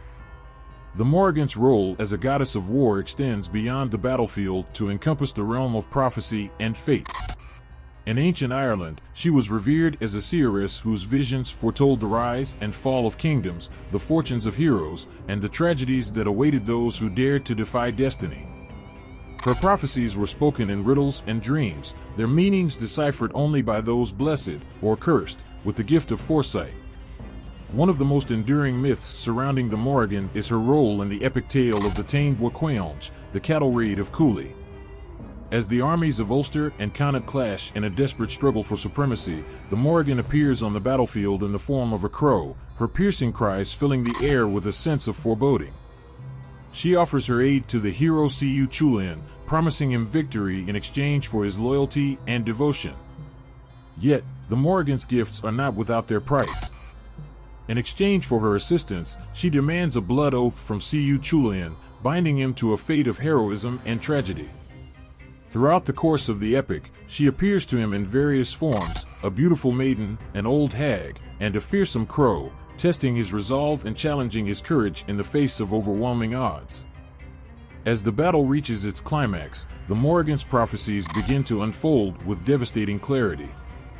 She warns Siu Chulin of his impending death, offering him the chance to retreat from the fray and escape his fate. Yet, true to his warrior's spirit, he refuses her counsel, choosing instead to meet his destiny with courage and defiance. In his final moments, the Morrigan appears to him once more, her form wreathed in shadows as she bears witness to his heroic sacrifice. The Morrigan's legacy as a phantom queen and goddess of war continues to resonate in the hearts and minds of those who honor the ancient traditions and folklore of Ireland. Her image, depicted in stone carvings and illuminated manuscripts, serves as a reminder of the enduring power of myth and the profound mysteries that lie at the heart of Celtic culture. She is revered as a guardian of sovereignty and a symbol of resilience in the face of adversity, her dark wings spanning the divide between life and death, fate and free will. In rituals and ceremonies dedicated to the Morrigan, offerings of mead and barley are laid at her feet, their essence mingling with the whispers of prayers and incantations that seek her favor and protection. Her presence is invoked with reverence and awe, her name spoken with a mixture of fear and admiration for her role in shaping the destiny of nations and the lives of mortals. As the mists gather and the shadows lengthen across the ancient hills of Ireland, the spirit of the Morrigan endures, a phantom queen whose legacy transcends time and space, weaving together the threads of past and present into a tapestry of myth and memory. Her prophecies echo through the ages, their meanings unfolding like petals on the wind, revealing glimpses of the eternal mysteries that lie beyond the veil of mortal perception. The Morrigan, goddess of war and seeress of fate, stands as a testament to the enduring power of myth and the timeless truths that bind humanity to the cycles of life, death, and rebirth. Her story is a haunting reminder of the fragility of existence and the indomitable spirit that resides within us all, a spirit that rises, like the Morrigan herself, to meet the challenges of life with courage, wisdom, and unyielding resolve. In the misty valleys and ancient hills of Ireland, where the wind whispers tales of old and the land pulses with the echoes of battles long past, there resides a figure whose presence invokes both fear and reverence. A goddess whose name strikes a chord deep within the hearts of warriors and poets alike. Bad, the war goddess and part of the Morrigan trio, stands as a sentinel of death and battle frenzy, her haunting cries piercing the veil between this world and the next, guiding souls to their destined fate. Imagine a time when the air crackles with anticipation, when warriors gather on the blood-soaked fields beneath stormy skies, their hearts pounding with a mixture of fear and valor. It is in these moments of strife and chaos that Bad manifests, her presence heralded by the eerie cries of crows wheeling overhead.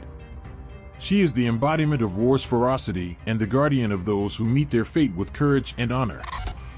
Bad's mythology is intertwined with the ancient Celtic beliefs that shaped the landscape of Ireland, a land where gods and mortals walked hand in hand, where the boundaries between the seen and unseen worlds blurred into mist and shadow. As part of the Morrigan trio, alongside her sisters Macha and Anan, Bad embodies the triple aspects of sovereignty, prophecy, and battle frenzy that define their collective role as goddesses of war and fate. One of the most poignant aspects of Bad's lore is her association with death and transformation. In Celtic mythology, she is often depicted as a shapeshifter, taking on various forms to influence the outcome of battles and the lives of mortals. As a crow, she circles high above the battlefield, her piercing cries striking terror into the hearts of the enemy while inspiring courage in the hearts of her chosen champions. Bad's role as a war goddess extends beyond mere combat to encompass the broader themes of destiny and sacrifice. In times of conflict and turmoil, she is invoked with reverence and solemnity, her name whispered with both fear and awe by those who seek her favor and protection. Offerings of mead and barley are laid at her feet, their essence mingling with the incantations and prayers that seek her guidance in the heat of battle. One of the most chilling aspects of Bad's mythology is her ability to foretell the outcomes of wars and conflicts, weaving the threads of fate with a wisdom that transcends mortal understanding.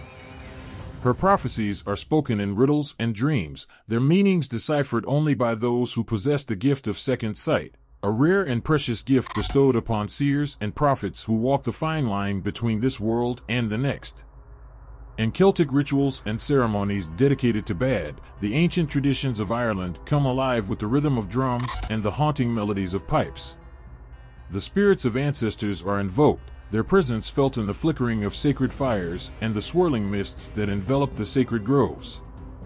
Bad's image is depicted in stone carvings and illuminated manuscripts, her fierce countenance and outstretched wings a testament to the enduring power of myth and the indomitable spirit of the Celtic people. Yet, Bad's legacy as a war goddess is not without its darker aspects. In some myths, she is portrayed as a fierce and vengeful deity, exacting retribution upon those who dare to defy her will or threaten the balance of the natural order. Her cries are said to herald death and destruction, her presence a harbinger of doom for those who stand in opposition to her divine mandate. As the mists roll in and the shadows deepen across the ancient hills of Ireland, the spirit of Bad endures, a guardian of death and battle frenzy whose presence transcends time and space. Her image, both fearsome and awe-inspiring, serves as a reminder of the sacrifices made by generations past in defense of hearth and home, honor and duty. Bad, war goddess and part of the Morrigan trio, stands as a symbol of the resilience and courage that define the Celtic spirit. A spirit that continues to inspire and guide those who walk the path of valor and destiny. In the heart of the vibrant and mystical lands of Yoruba land, where the rhythms of life dance to the beat of ancient drums and the spirits of ancestors whisper on the winds, there resides a figure of awe-inspiring power and grace, a goddess whose presence commands the elements themselves. Oya, the Yoruba goddess of winds, storms, and transformation, stands as a fierce guardian of change and renewal, her turbulent nature and mythical tales weaving a tapestry of courage, resilience, and transformation. Imagine a world where the air crackles with electricity, where the skies darken with swirling clouds, and the wind howls with the fury of 1,000 spirits. It is in these moments of tempestuous beauty that Oya emerges, her presence heralded by the thunderous roar of storms and the wild dance of leaves caught in her cyclonic embrace. She is both feared and revered, a force of nature whose power transcends mortal understanding. Oya's mythology is deeply intertwined with the rich cultural tapestry of the Yoruba people, a civilization steeped in the traditions of honor, respect for nature, and the intricate rhythms of life and death. As the goddess of winds and storms, Oya is believed to wield the power to sweep away the old and usher in the new, her breath carrying the seeds of transformation and rebirth to those who dare to embrace change. One of the most striking aspects of Oya's character is her fierce and independent spirit. Often depicted as a warrior queen adorned with a crown of copper, she exudes strength and determination in the face of adversity. In Yoruba mythology, Oya is said to have been a formidable warrior in her own right, capable of wielding lightning and thunder as weapons against those who threatened her people or the natural order. Oya's role extends beyond mere elemental forces to encompass the broader themes of transformation and empowerment. In Yoruba tradition, she is revered as a guardian of women and a symbol of feminine power and resilience. Her myths and stories speak of her courage in the face of challenges, her unwavering loyalty to those she loves, and her relentless pursuit of justice and truth. One of the most poignant tales surrounding Oya is her relationship with the Orisha Shango, the god of thunder and lightning. According to legend, Oya and Shango shared a passionate and tumultuous love affair, their union symbolizing the merging of fire and wind, passion and power. Together, they ruled over the skies and the earth, their love story echoing through the ages as a testament to the enduring power of love and partnership. Yet, Oya's mythology is not without its darker aspects. In some stories, she is portrayed as a vengeful deity, capable of unleashing fierce storms and tempests upon those who betray her trust or threaten the balance of nature. Her wrath is said to be swift and uncompromising, her justice tempered by a deep sense of responsibility to uphold the natural order and protect her people from harm. In Yoruba rituals and ceremonies dedicated to Oya, the rhythms of life and death are celebrated with reverence and joy. Offerings of fruits, flowers, and sacred herbs are laid at her feet, their essence mingling with the prayers and invocations that seek her blessing and protection. Drummers beat out rhythms that echo the heartbeat of the earth, calling forth the spirit of Oya to dance and revel in the joy of life's endless cycles. Oya's legacy as a goddess of winds, storms, and transformation continues to resonate in the hearts and minds of those who honor the ancient traditions and beliefs of the Yoruba people. Her image, depicted in vibrant colors and intricate patterns, serves as a reminder of the power of nature and the interconnectedness of all living things. She is revered as a guardian of change and a harbinger of hope, her presence a testament to the enduring strength and resilience of the human spirit. As the winds of time continue to blow and the storms of life rage on, the spirit of Oya endures, a goddess of winds, storms, and transformation whose essence is woven into the very fabric of existence itself. Her myths and stories offer lessons in courage, resilience, and the transformative power of change, a legacy that continues to inspire and uplift those who seek her guidance on their journey through life's many challenges and triumphs. In the depths of shimmering waters that embrace the shores of Africa and beyond, there exists a figure of enchanting beauty and profound mystery, a spirit whose presence evokes both awe and reverence. Mami Wata, often revered as a goddess of the waters, embodies the dual nature of nurturing and destructive capabilities, her essence intertwined with the ebb and flow of life itself. Picture a tranquil coastline where the azure waters gently kiss the golden sands, the salty breeze carrying whispers of ancient tales and forgotten dreams. It is here that Mami Wata reigns supreme, her form as elusive as the shimmering waves that reflect the light of 1,000 stars. Her beauty is said to be mesmerizing, her voice a melody that lures sailors and fishermen alike into the depths of her aquatic realm. Mami Wata's mythology spans across various cultures in Africa and the African diaspora, each imbuing her with unique qualities and attributes that speak to the depths of human experience. In some traditions, she is depicted as a benevolent and nurturing spirit, bestowing fertility, prosperity, and healing upon those who honor her with offerings of flowers, fruits, and sacred waters. Her touch is said to bring forth abundance and renewal, blessing fishermen with bountiful catches and women with the gift of motherhood. Yet, Mami Wata's allure is not without its perilous side.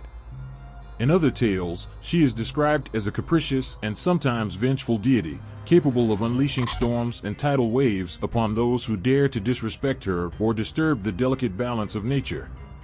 Her wrath is said to be swift and devastating, her power echoing through the crashing waves and thunderous rain.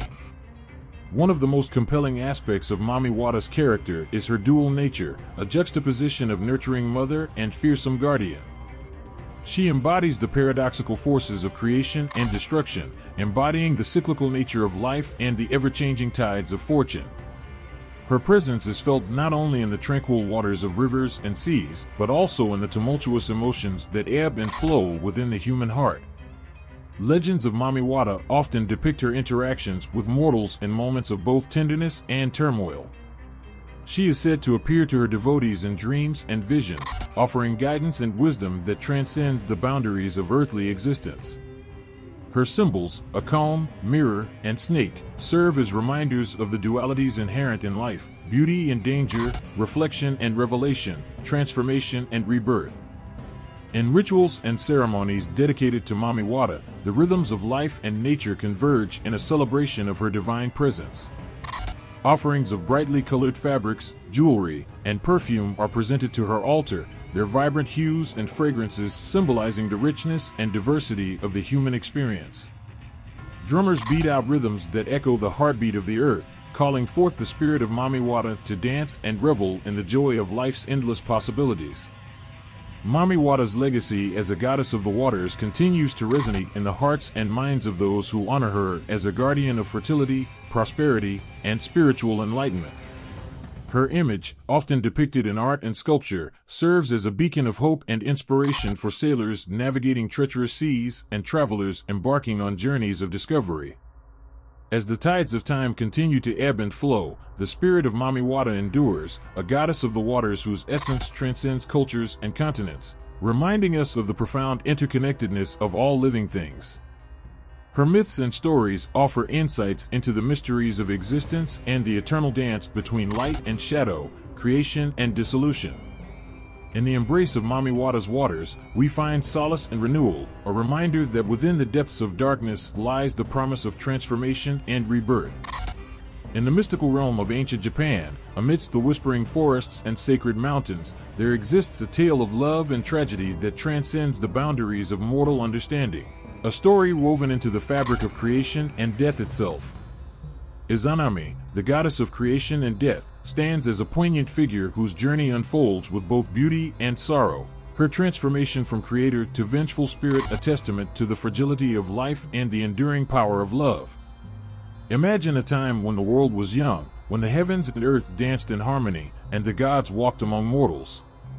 It is in this primordial era that Izanami and her brother, Izanagi, descended from the celestial realm to shape the land and populate it with life. Together, they wielded the celestial jewels, stirring the swirling chaos of creation into the vibrant tapestry of islands and oceans that would become Japan.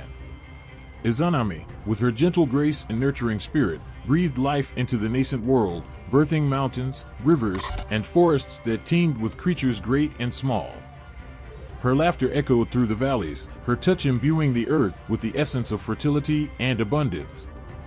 Alongside Izanagi, she reveled in the joy of their creation, their love a beacon of harmony amidst the swirling energies of creation and destruction.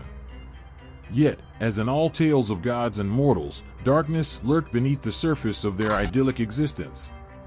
Tragedy struck when Izanami, in the throes of birthing the fire god Kagetsuchi, was consumed by his searing flames. In her anguish and pain, Izanami descended into the realm of Yomi, the underworld, where she became the ruler of death and decay, forever separated from her beloved Izanagi and the world above. The descent of Izanami into the underworld marked a turning point in Japanese mythology, transforming her from a goddess of creation into a figure of darkness and sorrow. In Yomi, Izanami's sorrow and anger festered, her once nurturing spirit twisted by the bitterness of loss and separation. She became a vengeful spirit, her wrath manifesting in the form of disease, decay, and the relentless cycle of death that claimed all living things. Despite her transformation, Izanami's love for Izanagi endured, a love that transcended the boundaries of life and death, binding them together in an eternal dance of longing and regret.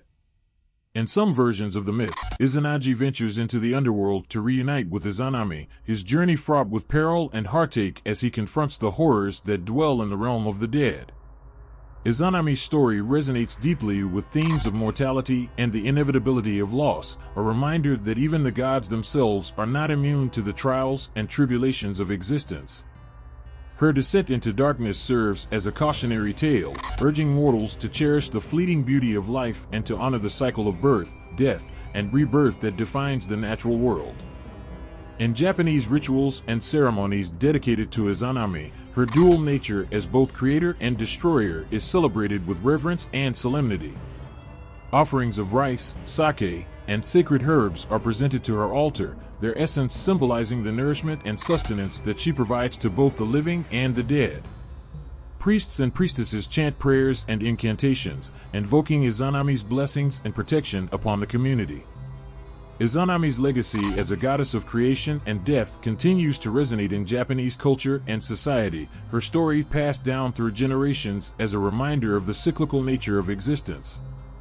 Her image, often depicted in traditional art and theater, captures the essence of her beauty and sorrow, her serene countenance a mask for the depths of emotion that lie beneath.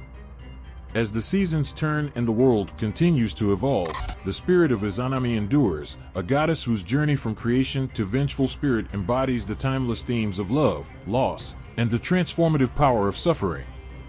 Her story serves as a poignant reminder that even in the darkest depths of despair, there exists the possibility of redemption and renewal, a testament to the resilience of the human spirit and the enduring power of myth and legend.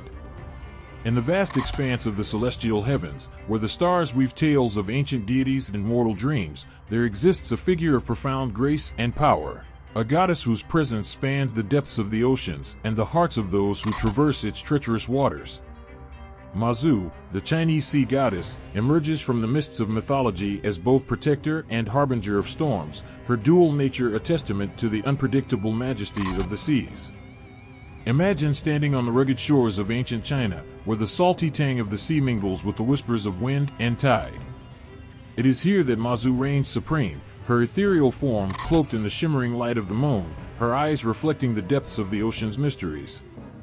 Sailors and fishermen, their hearts heavy with both hope and fear, invoke her name with reverence and awe, seeking her blessing for safe passage across the tumultuous waves. Mazu's origins trace back to the humble shores of Meizhou Island in Fujian Province, where a mortal girl named Lin Mo was born during the Song Dynasty. From a young age, Lin Mo displayed extraordinary qualities. She possessed an innate understanding of the sea's moods, able to predict storms and guide boats to safety with uncanny accuracy. Her compassion for those who braved the dangers of the sea earned her the admiration of her community, who revered her as a guardian angel of the waters. As legends of Lin Mo's deeds spread across the land, she became known as Mazu, the revered goddess who could calm the seas with a gentle touch or unleash their fury upon those who dared to defy her. Mazu's transformation from mortal to deity reflects the enduring belief in the divine power of human compassion and courage, her story a testament to the boundless potential of the human spirit. Mazu's role as a protector of sailors is celebrated with fervent devotion in Chinese culture and maritime traditions. Temples dedicated to her worshiped the coastal landscape, their ornate roofs adorned with dragon motifs and vibrant hues that mirror the hues of the sea.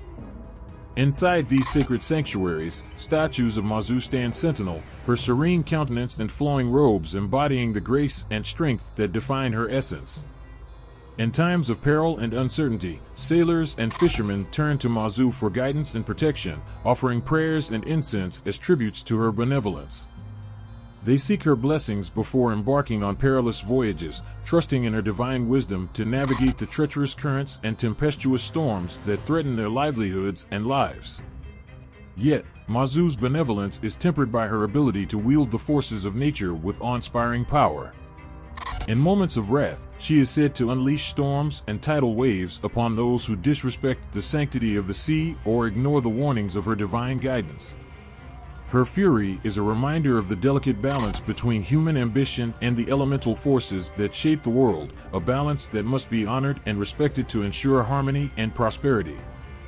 The mythology of Mazu is intertwined with tales of compassion and sacrifice, where she intervenes to rescue sailors from shipwrecks and guide lost souls to safe harbors. Her presence is felt in the reassuring whispers of the wind and the gentle lapping of waves against the hulls of boats, a constant reminder of her vigilance and protection. In Chinese folklore and art, Mazu's image is depicted with reverence and reverence. She is often portrayed as a graceful figure adorned in flowing robes, her hands gesturing in gestures of guidance and reassurance. Her eyes, depicted as deep pools of wisdom and compassion, convey the depths of her empathy for those who depend on the sea for their livelihoods and survival. The legacy of Mazu endures as a symbol of resilience and hope, a testament to the enduring bond between humanity and the natural world. Her story resonates with themes of courage, compassion, and the profound interconnectedness of all life, a reminder that even in the face of adversity, there exists the possibility of grace and salvation. As the tides of time continue to ebb and flow, the spirit of Mazu remains steadfast, a beacon of light that guides sailors through stormy seas and reminds us of the enduring power of faith and reverence. Her presence in the hearts of those who seek her protection is a testament to the timeless allure of mythology and the eternal quest for understanding in the face of life's mysteries. In the heart of the Pacific Ocean, where the azure waves kiss the shores of Hawaii's volcanic islands, there resides a deity whose presence ignites both awe and fear in equal measure. Her name echoes through the ages, whispered in reverence and caution by those who have witnessed the fiery dance of creation and destruction that she commands. Pele, the goddess of volcanoes and fire, emerges from the depths of myth and legend as a figure of immense power and passion, her story woven into the very fabric of Hawaii's volcanic landscape. Imagine standing on the rugged cliffs of Kilauea, the world's most active volcano, where the earth trembles beneath your feet and the air shimmers with the heat of molten rock. It is here that Pele reigns supreme, her fiery spirit embodied in the billowing plumes of smoke and the rivers of lava that flow like veins of liquid fire across the land. Her presence is palpable, her temper as unpredictable as the volcanic eruptions that shape the island's ever-changing terrain. Legend has it that Pele, born to the goddess Haumea and the sky god Cain Milohai, embarked on a journey across the Pacific Ocean in search of a home befitting her fiery nature. As she traveled from island to island, her divine presence ignited the volcanoes that dot the Hawaiian archipelago, each eruption a testament to her fiery temperament and insatiable hunger for dominion over the land. Pele's beauty and charisma captivated the hearts of mortals and gods alike, yet her wrath was as legendary as her allure. Tales abound of her fierce battles with rival deities and mortal challengers who dared to defy her authority or trespass upon her sacred domain. She wielded the power of fire with devastating precision, transforming lush forests into barren moonscapes and shaping the island's landscape in her image. But Pele's story is not merely one of destruction and chaos, it is also a tale of creation and renewal.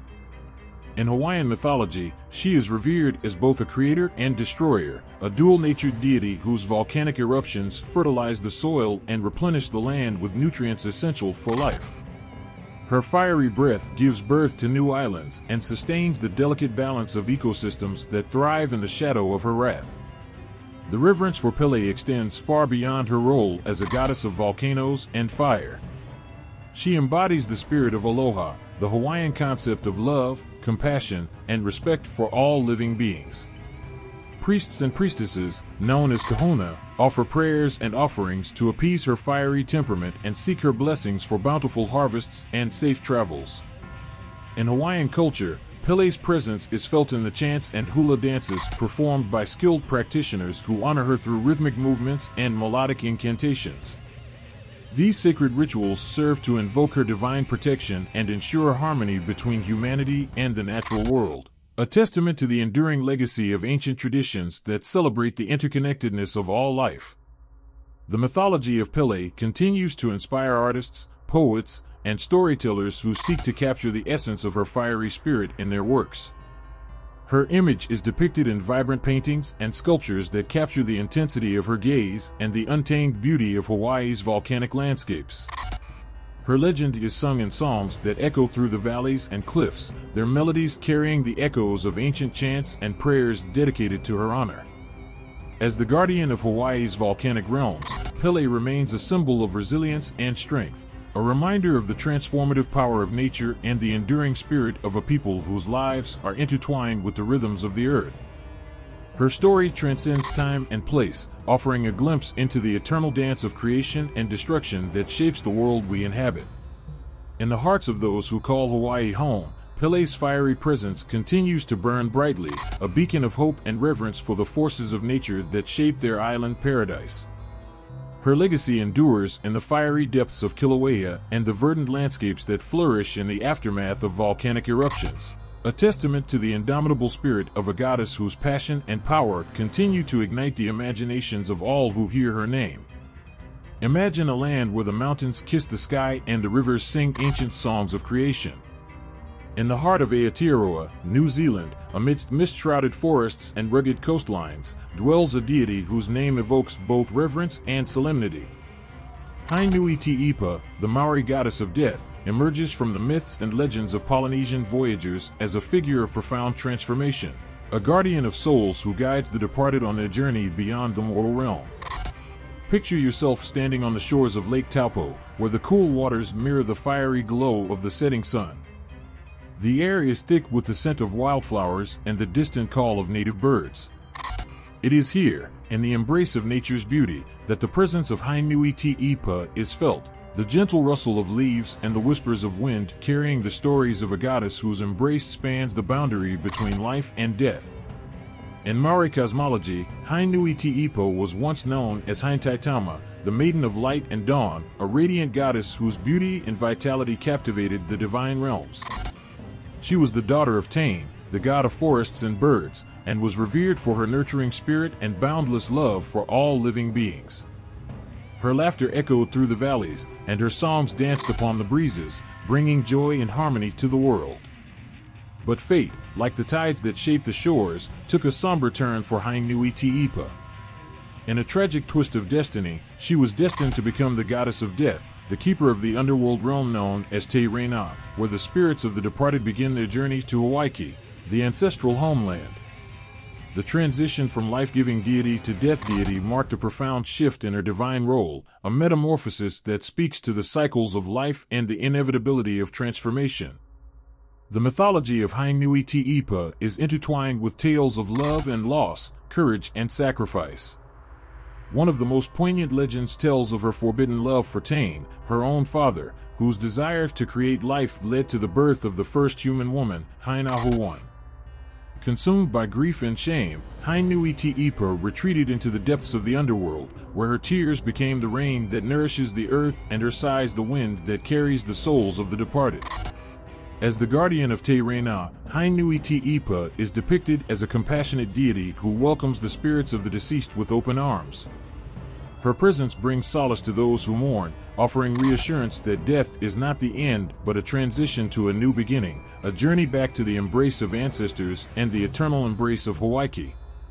In Maori culture, rituals and ceremonies are performed to honor Hain-Nuit-Ipa and seek her guidance in times of grief and loss. Priests and priestesses recite ancient incantations and offer prayers to ensure the safe passage of souls to the afterlife, a testament to the enduring belief in the interconnectedness of the living and the deceased. The legacy of Hain-Nuit-Ipa resonates with themes of acceptance and understanding, reminding us that death is an integral part of the natural order, a gateway to renewal and rebirth. Her story challenges us to confront our fears and embrace the cycle of life with grace and dignity, knowing that her gentle touch guides us through the darkness to the light beyond.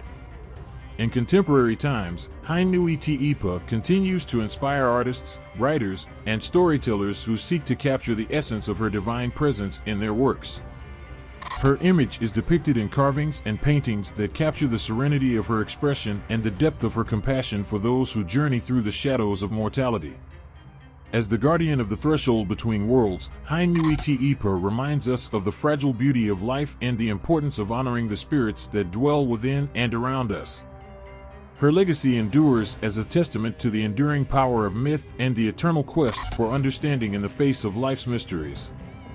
In the heart of Aotearoa, amidst the whispers of ancestors and the rustling of ancient trees, Hain-Nuit-Ipa continues to watch over the spirits of the departed, a beacon of hope and solace for all who seek her guidance on their journey through the cycles of existence.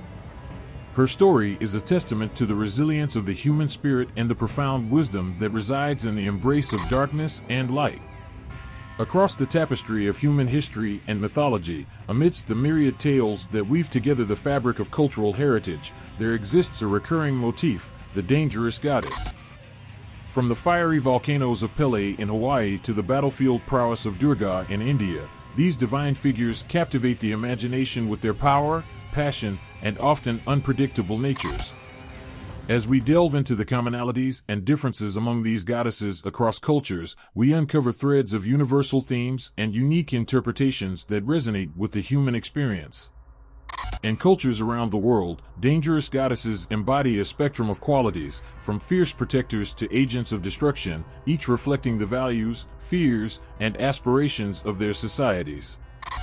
They defy simple categorization, existing in shades of complexity that mirror the intricate tapestry of human emotions and beliefs. At the heart of many mythologies, these goddesses wield formidable power, often associated with natural forces such as storms, fire, and death. Take, for example, Pele of Hawaii and her dominion over volcanoes. Known for her fiery temper and unpredictable eruptions, Pele embodies both the creative force of volcanic landscapes and the destructive power that reshapes them. Her story parallels with other goddesses like Kali of Hindu mythology, whose dance of destruction brings about transformation and renewal. Yet, beneath their fearsome exteriors, many of these goddesses exhibit traits that transcend their roles as mere agents of chaos. In Hindu mythology, Durga's ferocity in battle against demons symbolizes the triumph of good over evil, a universal theme that resonates across cultures.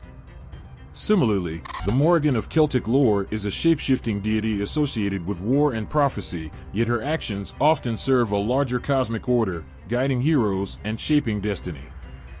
One striking commonality among these goddesses is their dual nature, the ability to embody both life-giving and destructive forces. This duality reflects the inherent complexity of existence, where creation and destruction are intertwined in a perpetual dance of balance and harmony. In Egyptian mythology, Sekhmet transitions seamlessly between roles as a goddess of healing and a bringer of plagues, a testament to the delicate equilibrium maintained by these divine figures. Moreover, the dangerous goddesses often challenge societal norms and expectations, defying conventional roles assigned to women in patriarchal societies. Take, for instance, the Furies, Erinyes, of Greek mythology, who exact vengeance upon those who commit grave injustices.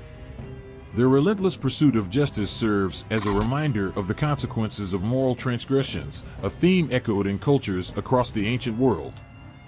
However, the portrayal of dangerous goddesses also varies significantly across cultures, reflecting diverse interpretations of femininity, power, and divine authority. In Norse mythology, Hel governs the underworld with a somber demeanor, embodying both the inevitability of death and the promise of renewal in the afterlife. Her realm contrasts sharply with the benevolent nature of Freya, who balances her role as a goddess of love and fertility with her prowess in battle, a reflection of the multifaceted roles assigned to women in Norse society. In contrast, the Aztec goddess Coatlicue embodies the transformative power of motherhood and destruction, a paradoxical figure who gives life to the sun and the moon while wielding the tempestuous forces of earthquakes and war.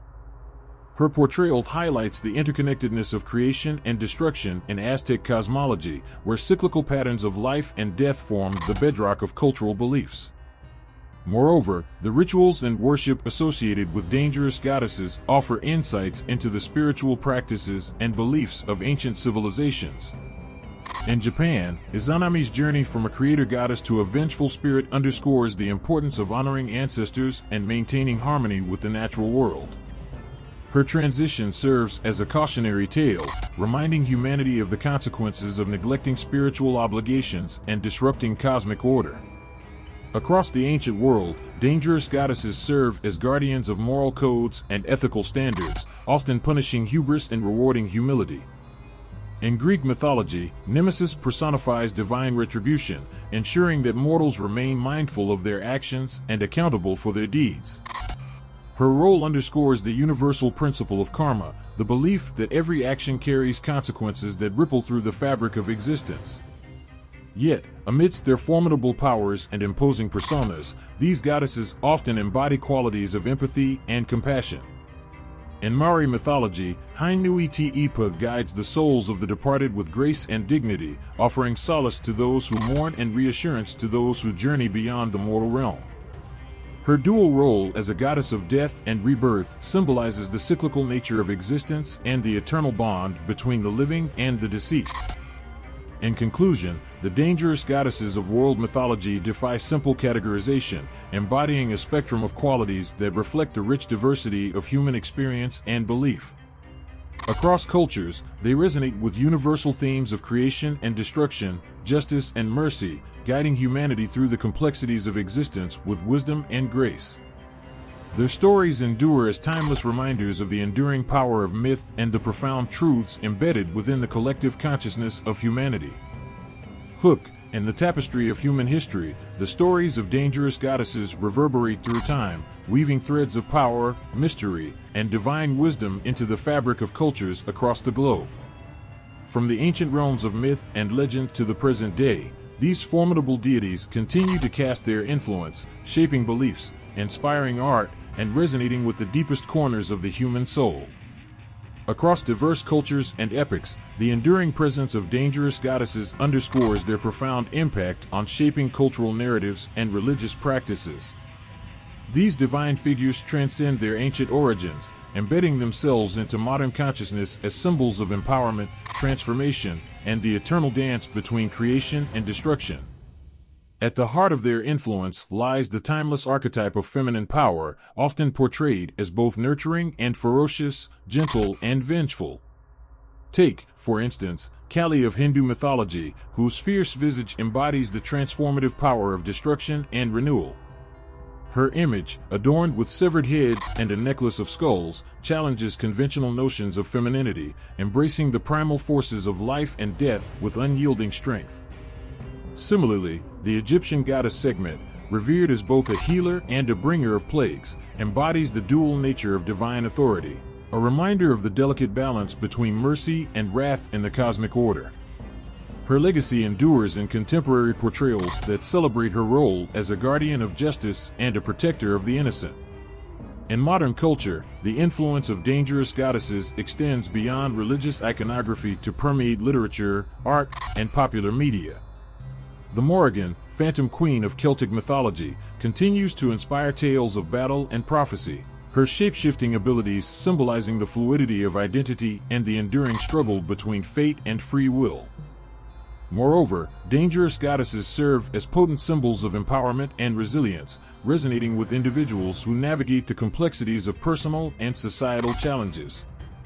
The Aztec goddess Coatlicue, revered as both the mother of gods and the harbinger of destruction, embodies the cyclical nature of life and the transformative power of adversity.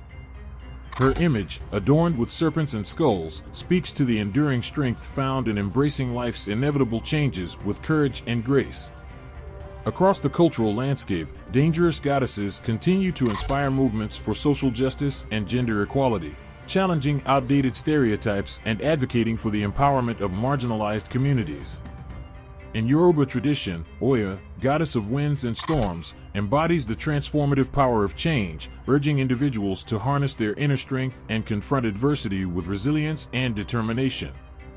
Furthermore, the rituals and traditions associated with dangerous goddesses offer pathways for spiritual growth and personal empowerment in modern contexts. In Japanese culture, Izanami's journey from creator goddess to vengeful spirit serves as a poignant reminder of the consequences of hubris and the importance of honoring ancestral wisdom. Her story resonates with individuals who seek to forge deeper connections with their roots and embrace the cyclical nature of life's journey. In the realm of contemporary spirituality, dangerous goddesses provide symbols of courage and empowerment for individuals navigating personal challenges and seeking to reclaim their inner strength. The Hawaiian goddess Pele, guardian of volcanoes and fire, embodies the fiery passion and resilience needed to overcome obstacles and forge new paths forward. Moreover, the enduring influence of dangerous goddesses in modern culture reflects a universal longing for meaning and connection in an increasingly fragmented world. These divine figures offer narratives of hope and transformation, inviting individuals to embrace their inner power and confront adversity with grace and courage. In conclusion, the lasting influence of dangerous goddesses in modern culture and religion underscores their enduring relevance as symbols of empowerment, transformation, and resilience. Across diverse cultures and epochs, these formidable deities continue to inspire awe and reverence, challenging individuals to embrace their full potential and navigate life's complexities with wisdom and courage. Their stories, woven into the fabric of human history, resonate with the timeless quest for meaning and the enduring power of myth to illuminate the human experience. Across civilizations and epochs, these goddesses embody universal themes that resonate with the human experience.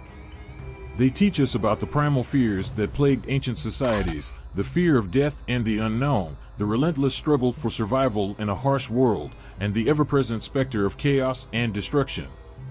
Take, for instance, the Aztec goddess Coatlicue, whose fearsome visage as the mother of gods and bringer of earthquakes symbolizes the awe and terror inspired by the natural forces beyond human control. Her image, adorned with serpents and a skirt of human hearts, speaks volumes about the ancient Aztec reverence for the cyclical nature of life and death, where creation and destruction intertwine in an eternal dance. Moreover, these goddesses reflect timeless values that shaped ancient societies, values of courage, honor, justice, and the enduring power of love and compassion. In Norse mythology, the goddess Freya embodies the duality of love and war, revered not only for her beauty and fertility but also for her fierce determination and prowess in battle. Her stories illuminate the Norse ideals of bravery and loyalty, where warriors sought her favor in both love and war, believing her blessings would ensure victory and prosperity. Beyond values, these divine figures also shed light on the complex societal norms and roles that govern ancient civilizations.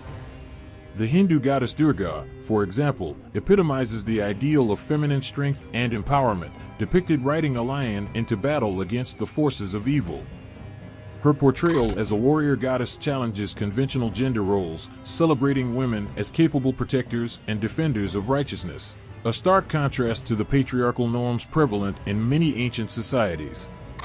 Furthermore, the stories of these goddesses serve as cautionary tales, warning against hubris and the consequences of moral transgression. In Greek mythology, the Furies, Erinyes, personify divine vengeance, relentless in their pursuit of justice and retribution for crimes against family and society. Their chilling presence underscores the ancient Greek belief in cosmic order and the inevitable consequences of violating moral and ethical norms, a belief that continues to resonate in contemporary notions of justice and accountability. Across cultures, these goddesses continue to inspire awe and reverence, their stories passed down through generations as moral parables and spiritual teachings. In Chinese mythology, Mazu, the sea goddess and protector of sailors, embodies the virtues of compassion and benevolence, revered for her ability to calm the seas and guide ships to safety. Her enduring popularity as a guardian deity reflects the timeless human desire for protection and guidance in the face of uncertainty and peril. In conclusion, the tales of these dangerous goddesses transcend time and culture, offering us profound insights into the human condition and the enduring quest for meaning and understanding. They remind us of our shared fears, values, and aspirations, resonating with universal themes that continue to shape our beliefs and societal norms today. By studying their myths and legends, we not only honor the rich cultural heritage of our ancestors, but also gain valuable wisdom that can guide us in navigating the complexities of the modern world. As we reflect on the lessons imparted by these ancient goddesses, let us continue to explore the depths of human mythology and history. Subscribe to our channel for more documentaries and discussions on the fascinating stories of mythological figures that continue to inspire and captivate us. Join us in unraveling the mysteries of the past and discovering the timeless wisdom that can enrich our lives today.